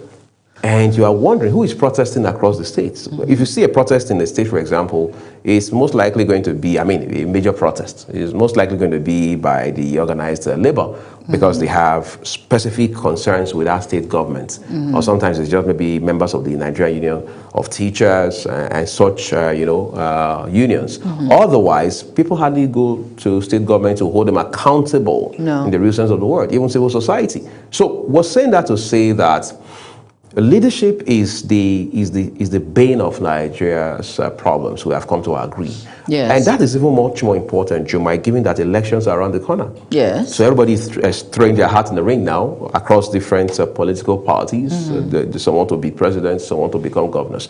But the question is, to borrow the word of the former president, have these leaders been formed for these roles they want to take on? And I would, that's why I said in a way, because you understand when you want to be governor or you want in a state, you understand, okay, I am to do this and that, but I want to play ignorance when it comes to that particular issue. And that is why we have the issue of not spelling out where our TOR is, terms of reference. I keep saying that because most of these governors, even individuals that are holding positions in Nigeria, do not really understand their terms of reference. That is why they overlap and they feel, okay, I can juggle this with mine. No, you have to understand your own particular mandate. And we do not understand that, and that is why we have these issues. And even we as individuals in Nigeria, in our country, we do not understand where the chain of protocol lies. And that's why sometimes we exceed and we go outside the box instead of staying within our terrain. And it's just unfortunate that that awareness needs to be made glaring, because most times we don't understand, and I don't know if they do not read the terms and conditions when you are given an appointment, or they just feel, okay, I'm here now, I call the shots, whatever I do, hurrah, hooray. But I think a lot needs to be done in that area in order not to have this juggle of issues that we have. Really, if everyone appointed understood their terms of reference, and we as citizens understand the chain of command and know who to put what to, I think it will limit a lot of, it will curb strikes, it will curb protests, it will curb a lot of individuals. So because I understand that when there is a problem in my constituents, as a voice, you are the voice of the individuals there.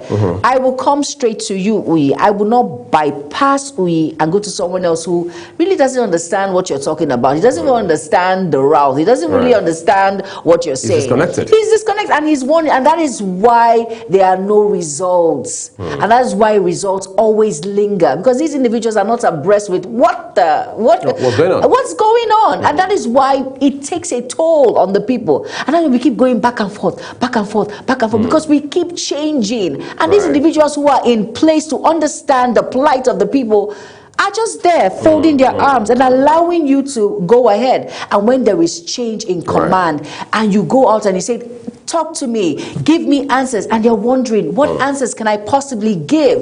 You can't give what you don't have. I cannot give what I do not have. So exactly, like I said, going back now to the drawing board, terms of reference.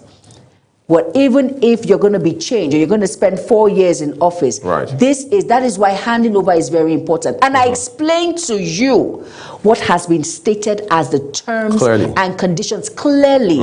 And individuals, we Nigerians need to understand, we need to be aware that there are some certain issues that should not bypass this particular office. It stays here so you can get answers. But because we're always in a hurry and we do not want to wait, and because we do not really understand, and that is why we see all of these unsolved issues in this country. And you know, Juma, just like you said, you're acting as if you had a meeting with the former president. Are you kidding me? Before you got on the show. Really, because these are some of the issues he highlighted during his speech, because he was speaking to some graduates of the Olusegun Obasanjo Leadership Institute.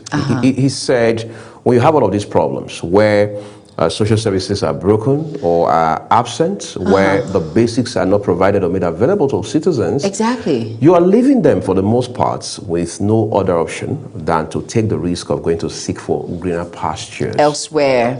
You don't want to look at the figures, Jumai, of people who die in the bid to cross the Mediterranean. My goodness. We can say, yes, they come from across Africa, but the question is, what is the number of the chunk that are Nigerians, all right? And why did they leave? I mean, it's the same reason for the most part. You say, okay, well, those ones is because they are just being too impulsive, all right?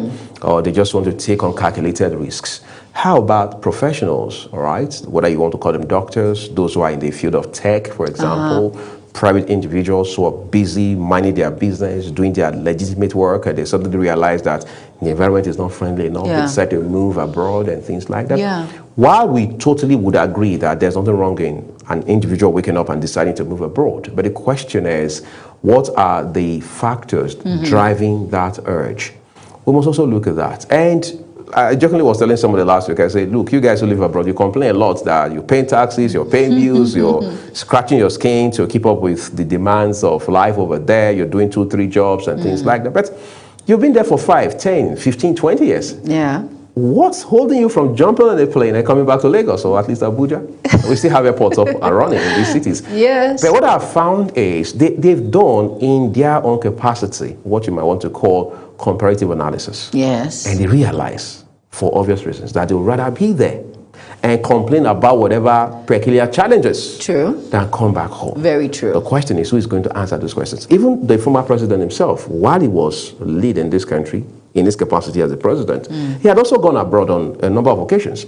And he told Nigerian communities in those different countries, they say, look, come back home, we're fixing Nigeria, and you've got a role to play in the process. But the question is, how many of those people actually pay a mind to that call? We saw that with former President Goodluck Jonathan. We saw that with former President, now deceased, Muhammadu Buhari. Yes. Even the current President, Bola Tinubu, is making the same call. You may say, well, it's just a political point they're trying to score. But the question is, have we been able to give Nigerians in the diaspora a reason to want to even give a thought to returning home? No, not yet. We've not gotten there yet. It's a work in progress. Right. I would not say completely no. I would say it's a work in progress. I have to see first. I have to understand. Seeing is believing. Seeing is believing. You'll be surprised that there are most individuals who are abroad who do not have a stable income over there. Of course. So they live from paycheck to paycheck. Paycheck to paycheck. And yet, people in Nigeria, their family members still call them to send them money home. And they do. And they do. So that's the thing. So I have to see that it works first. The system over there works. I can't get in Nigeria now, a graduate who is abroad, and he comes to Nigeria and he says, can you get a paycheck to paycheck to paycheck to paycheck job and gather and still pay rent and all of that? Right. It's hard here.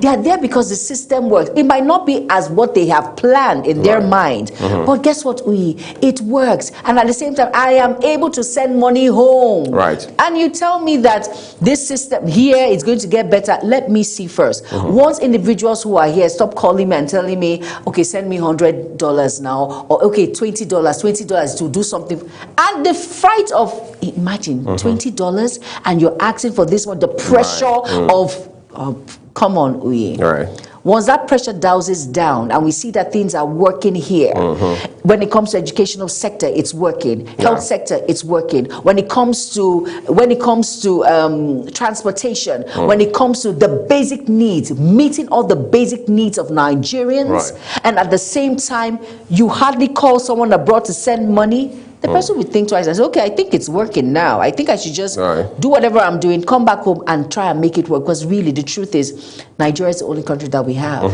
Nigeria is where we have that freedom of do whatever you want and you will get away with it. So it's a work in progress. I won't say completely no, but you have to give me something so I can see clearly that, okay, there's hope. But before I have to see that hope first before I can consider, I might consider coming back home. Interesting. Well, it's really a very painful conversation to have. But Juma and I found the courage in the last few minutes to have it our own Yes, little we way. did. Right? We're taking a break. When we return, we'll remind you that on the 8th, which happens to be Sunday, this case is International Women's Day. It's an entire week. Yes, actually. it is. In fact, at some point, we came into this culture of marking it the whole month of March. I want to say something. By all means, go ahead. So you understand how important the woman folk is. And of course, what we bring. Why did I even bring up this stuff? No, you're in trouble today. You started it. Let's finish it. And to understand the importance of a woman and what she brings, despite it all, when it comes to child birth, when it comes to being a mother, when it comes to being a wife, when it comes to being a sister, when it comes to being a daughter, when it comes to being a boss in the office, when it comes to be someone who can juggle it all despite all odds. What's the theme again? Please tell me, the male folk. We're going to look at the theme and details when we return from this short break, because I know Juma has got a lot to say in this regard. Of course, Insight today will be focused essentially on this next week, just to give you those insights real quick. But we'll take a break. When we return, we'll talk about what makes it International Day for Women and what has changed at the turn of the new millennium. Do stay with us.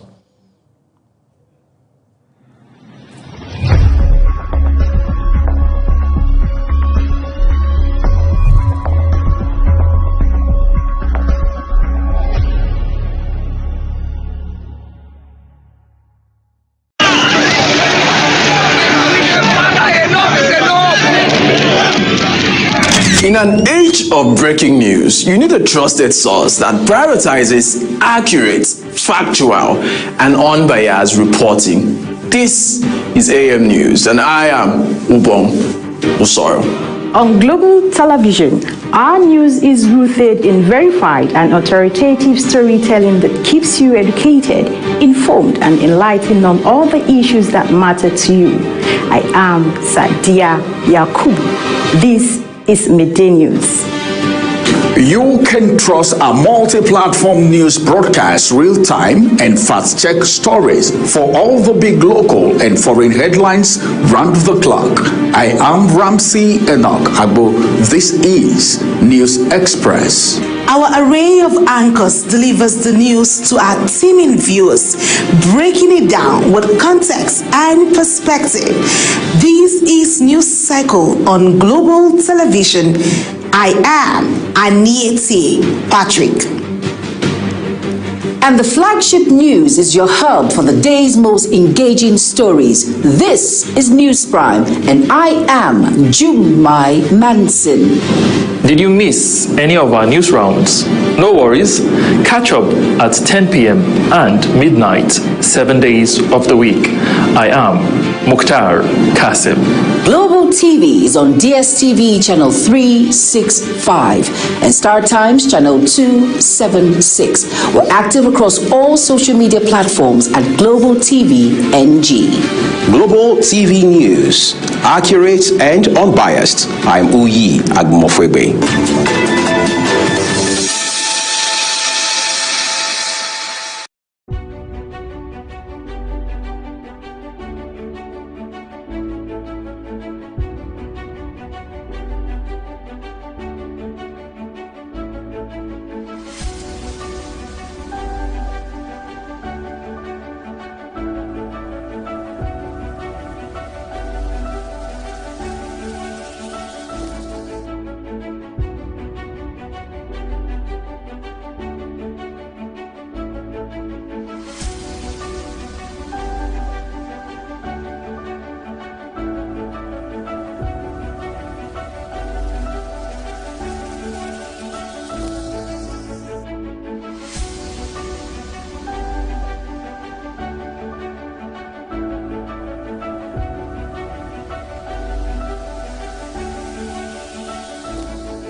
All right, this year is interesting for women.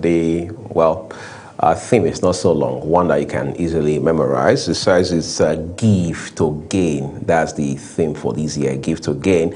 A campaign that encourages a mindset of generosity and collaboration. Give to gain emphasizes the power of reciprocity and support. It believes that when people, organizations, and communities give generously, opportunities and support for women increase. Yes. Finally, giving is not a subtraction, it's intentional multiplication. Yes, it is. I completely agree with that write-up.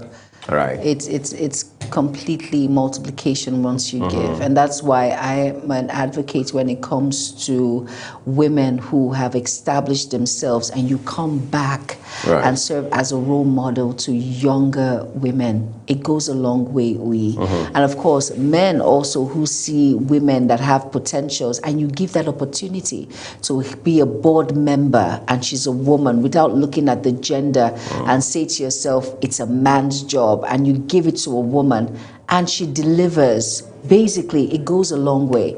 And that is why it's important that women should learn, for as much as men should give when it comes to that arena, because of course for as much as we'll rub it in your faces that we compliment you, blah, blah, blah, you also compliment us. As women, you are our biggest rooters, our biggest support system. The men, some good men out there have actually held the hands of women to get to the top and not asking for anything in return. Doing it because I see potential here. I see that this woman will deliver on the job. She's a professional. She has insight. She has integrity and she has worth. So I will hold her hands to ensure she succeeds. There are amazing men out there who have done that. And it falls back to the woman also. A woman who understands that, hey, I have attained this particular position in my life. I am skilled enough to give back, to give hope to that little girl who understands that with all of what she is going through, you can attain whatever height you want, giving you that sense of belonging in the society. It goes a long way, and that's why I say women also, for as much as the men, good men out there who gives without asking for anything in return. No strings attached. No strings attached. Doing it because, hey, I see virtue here. And then it should apply to the woman. And it comes back in multiple folds. Yeah, right. So, women have been able to, as they say, weather the storm the entire time, and women have been able to fight the headwinds. We see the challenges women have to deal with, issues around inclusion, equality in pay, even though we understand there should actually be equity in pay, not equality in pay. But there have been specific questions around, for example, you have a man, you have a woman. The same role, the same level, the same responsibility. And they still realize that the man is paid higher. What could be the factor? Why is the woman not paid as much as the man, given that they do the same work, they bring in the same value? But organizations too, those that are forward thinking, have been able to evolve a mechanism, an internal one, that helps to address those concerns from a purely humanitarian angle. And we've seen that happen. In fact, there are organizations now where inclusion is a culture. All right. So whether you're the person living with disability, whether you are a woman, veteran, your race, your ethnicity is different. Exactly. I mean, it doesn't change anything. They judge you on the basis of your ability to contribute to the big picture. So organizations too are beginning to understand that inclusion is not just a mantra. It has to be a corporate culture. So they are designing policies along those lines, and we see women even being part of the process. And it explains the reason more than ever before you see women now becoming titans in very key industries. Whether you're talking about tech, you're talking about telecoms, you're talking about banking, you're talking about politics. Yes, we still say, well, so far, we've not seen an elected female governor in Nigeria. It's just a matter of time. We're close. I mean, if you follow the trajectory since 1999, you know we're very close. Because while we are also concerned about those issues around, well, by now we ought to have had an elected female governor. We must not take our eyes off the gains that we recorded. Look at the biggest banks in Nigeria today. You realize that a good number of them are led by women. We have seen women who have led boards of big corporations in this country and indeed across Africa. Because we need to focus on Africa, knowing that this is where we say the tradition sort of relegates women. But the irony of it all is, on this same continent, we've seen women on the forefront of leadership, all right, making the calls and holding the steering wheel in the manner of speaking and things like that. So I'm saying that we must also appreciate those gains before we forget where we're coming from. Yeah, very important. You know, I spoke to a friend of mine who's a CEO in one of a company, and I said, why is it that the men are more paid than women and they have the same roles? He said, well, Chumai, it's something that individuals should look into. But I think, you know, women, you people have a lot of issues when it comes to child, when you want to give birth, when it comes to cramp, miss. If you look at the scale, there's a percentage that says that women miss work more than the men. So we don't need data to figure that out. Oh, calm down, Uyi. What's wrong with you, Uyi? No, I'm saying let's set the record straight. So he says, because I needed him to explain it to me, and he says, you know how it is. Calm down. Women miss work more than men. If you look at it, they're playing the same roles, but if you look at the records, the man comes to work much more than the woman. The woman will absent herself for a number of days, and the guy will come to work throughout that month without any excuses, and he will deliver. So maybe that is why it happens that way. But I said, well, you know, we should look at it now. Women are doing a lot when it comes. It's not easy being a woman, and you try as much as possible to balance all of these things. It's not easy. And ensure you do not bungle your own values. Exactly, and at the same time, you must deliver. Like I said, I don't flaunt or argue with the fact that the men are needed. I'm not one of those women that say that okay, we don't need the men. No, please. So you don't practice that brand of feminism? No, Jay Manson does not. I do not practice that. The men are important in our lives, of course. But and at the same time, the value in which we bring, we should understand that. Like I said, inclusivity is very important. Everyone is equal when it comes to it. It doesn't matter who misses what. It's not just that role she plays at work. She plays other roles at home. There are two dual roles she plays. You might say as a boss, it doesn't concern me. She has to deliver. Yeah, she's trying her best to deliver, but inclusivity is key, and it goes a long way. And if you look at it, women actually, I don't want to say it, some who put their heart, their sweat into it, deliver much more than men. So what are we talking about here? Hey. Well, let's also now look at the challenges that women have to deal with, right? Especially young girls in this day and age. Access to education, access to functional health care, hygiene concerns, you know, what else? Poverty is a factor, you can't take that away. We may say, yes, well, poverty does not have regards for gender or sex, but we realize that when it's all said and done, poverty appears to impact very adversely women more than it does men. It does. All right. Then what's more? Limited opportunities. All right. If a man and a woman were to show up for a job, one role, both of them eminently qualified or eligible on the same level, and all of that, same qualification in terms of experience or academics and all of that, certifications and what have you, what are the chances that a woman will be picked? Will she not be seen, especially in this climb, to be, well, the weaker vessel, as we say? That's still a challenge, right? So it will appear there's the peculiar experience that a woman has, in light of how the world works now, as against the reality associated with the man. In front of her. Right. So is the reason we keep talking about the girl child. It's not to say that we should shut down the entire world for the girl child. We're saying that the girl child is already by default at a disadvantage. True. And if she doesn't get snatched out of it, so to say, she becomes a grown woman with so much of, if you like, burden to carry. And we've seen cases where a lady is a breadwinner in a family. We've seen cases where both parents die. The lady has to look out for her siblings, sometimes her younger siblings, 3, 4 of them. The burden falls on her. And in some cases, we've also seen where their father left maybe a 6-bedroom bungalow. The family comes and says, no, brother, blah, blah, blah. And the next thing you know is there's hula balu. That same property is taken away from them. So long and short of the story is the burden of looking out for those young ones falls on her. And again, it circles back to some of the ills we've seen in society where you see prostitution on the I rise was and gonna things say like that, the financial pressure that drives people into all of that.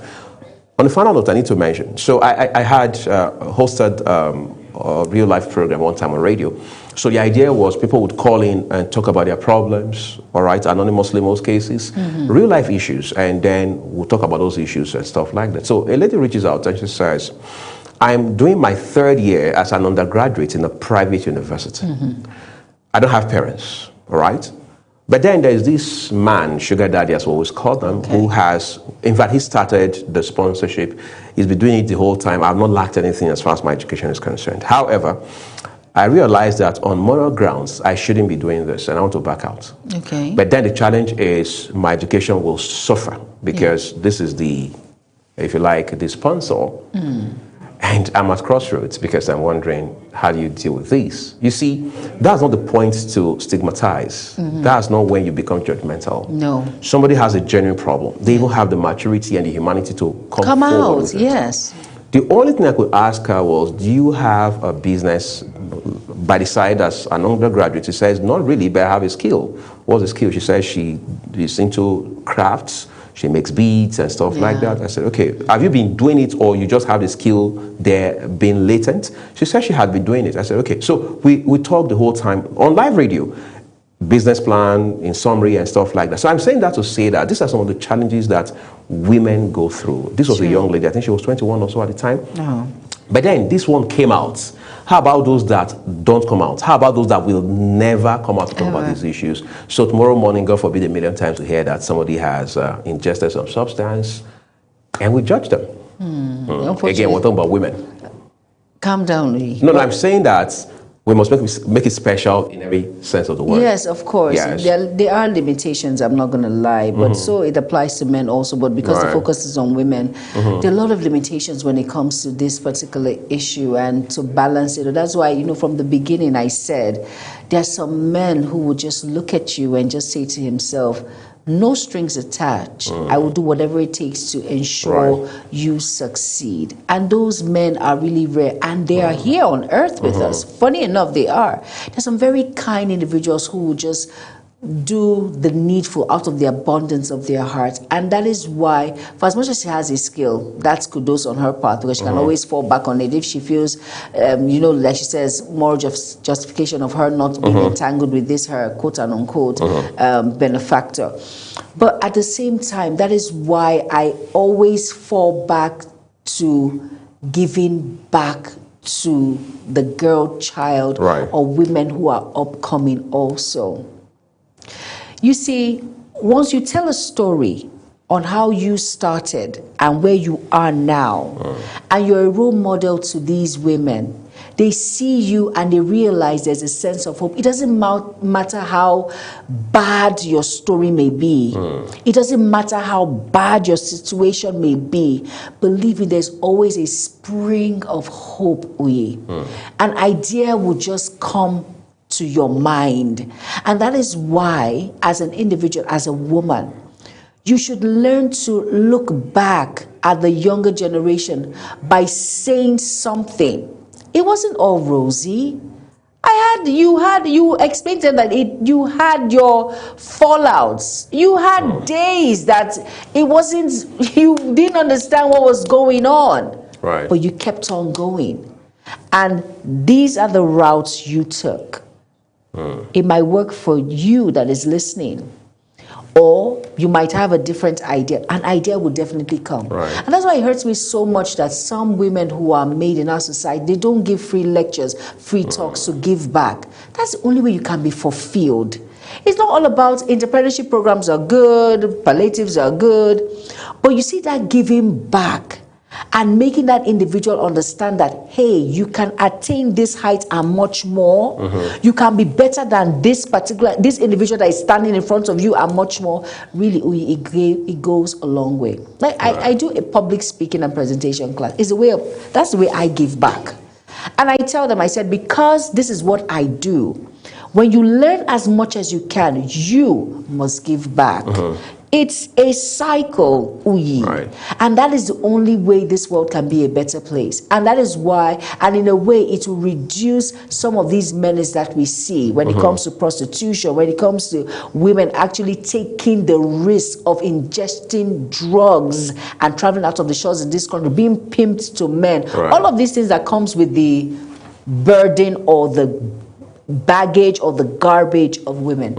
For as much as we see this particular light, we see this particular issue, there are much more once you give back. And that's why I love the theme of this year, International Women's Day. Give to gain. Live to gain. You know, when you give to gain, I mean, it's interesting how that even the United Nations believes that when you give, you are not just depleting your resources or whatever it is that you're giving. No, you're not. You're actually giving to multiply, not Adding value. not to subtract. Right. So it must be now going forward a case of each one teach one, as I say. In other words, you don't have to change life for everybody, for 10 people, for 200 people.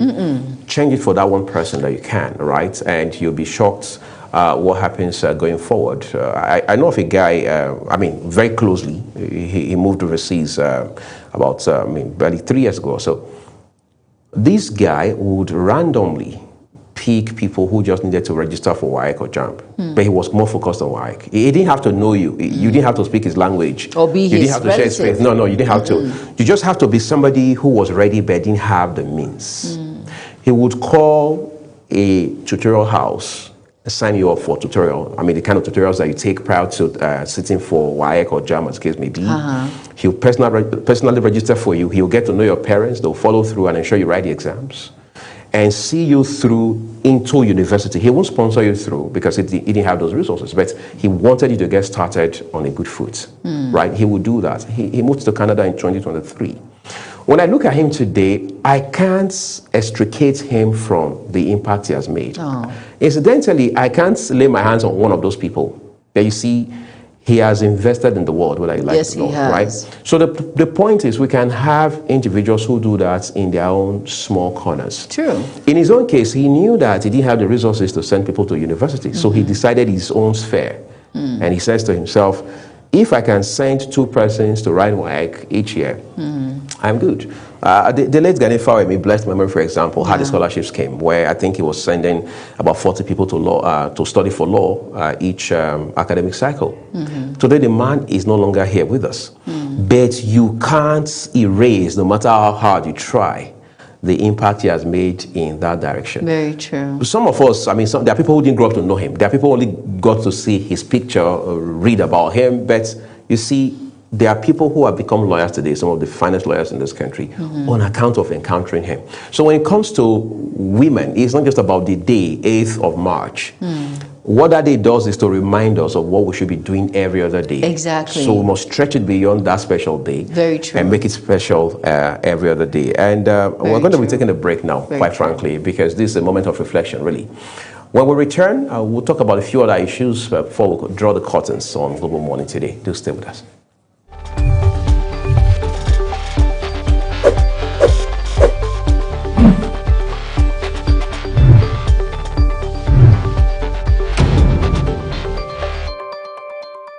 Wake up with Global Morning, your daily guide to what's happening and making the rounds.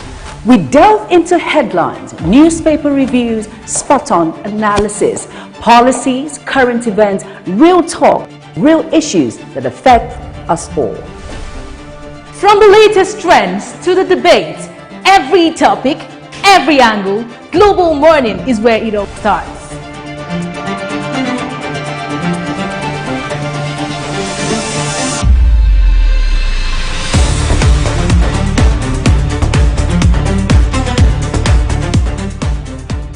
Global Morning, For the latest issues, always on point. watch Global Morning Monday to Friday at 7 a.m. Saturday and Sunday at 8 a.m. on Global Television.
So we turn our attention to politics now, election in 2027, but there are two big ones also in this current year.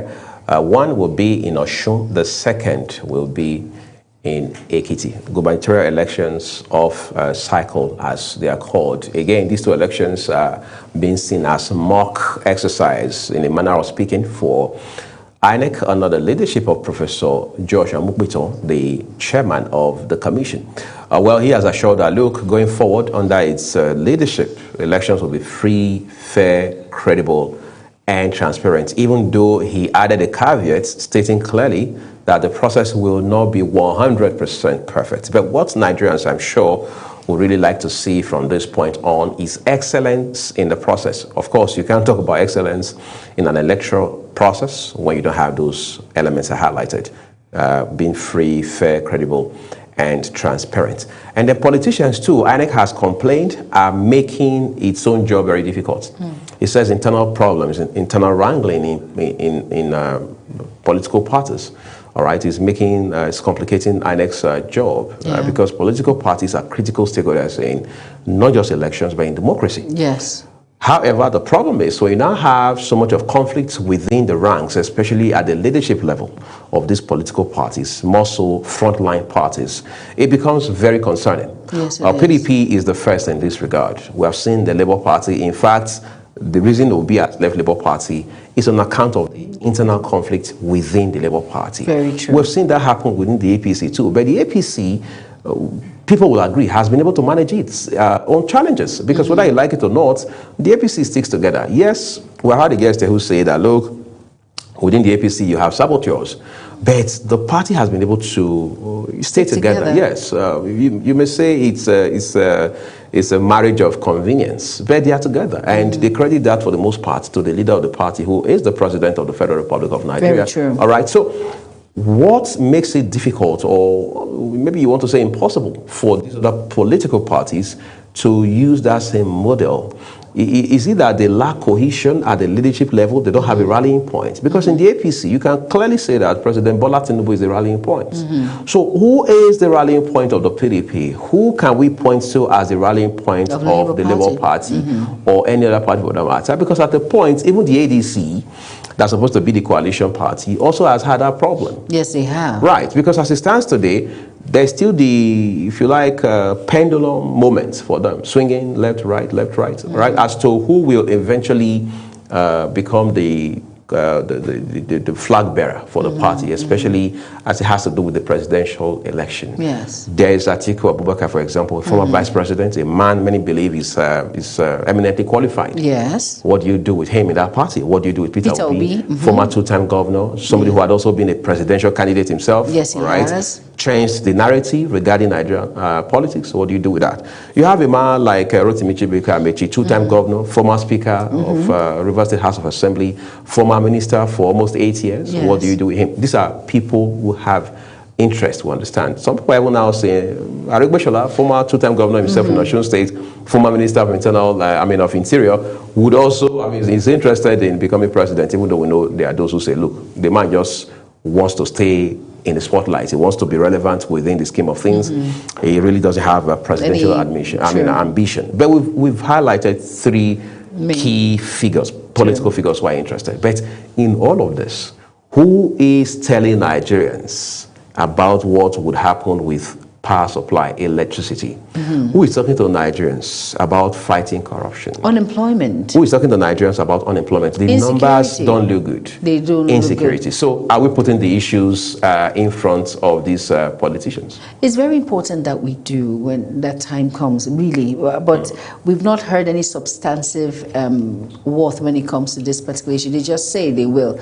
But at the long run, you just look at it and you say, okay, maybe it's going to be the same angle once if they emerge as, that's if with a big IF, if they emerge as the President of the Federal Republic of Nigeria. It's the same thing we see, but hopefully there will be change. Hopefully we see all of these things being squared in and nipped in the bud. Hopefully we see them, but a lot of issues, a lot of answers. We as Nigerians need a lot of answers, and questions need to be put to these individuals who are vouching for this particular position, because it's not all about saying I am competent, I'm more qualified, I know the rigours when it comes to this, that and that. Can you deliver?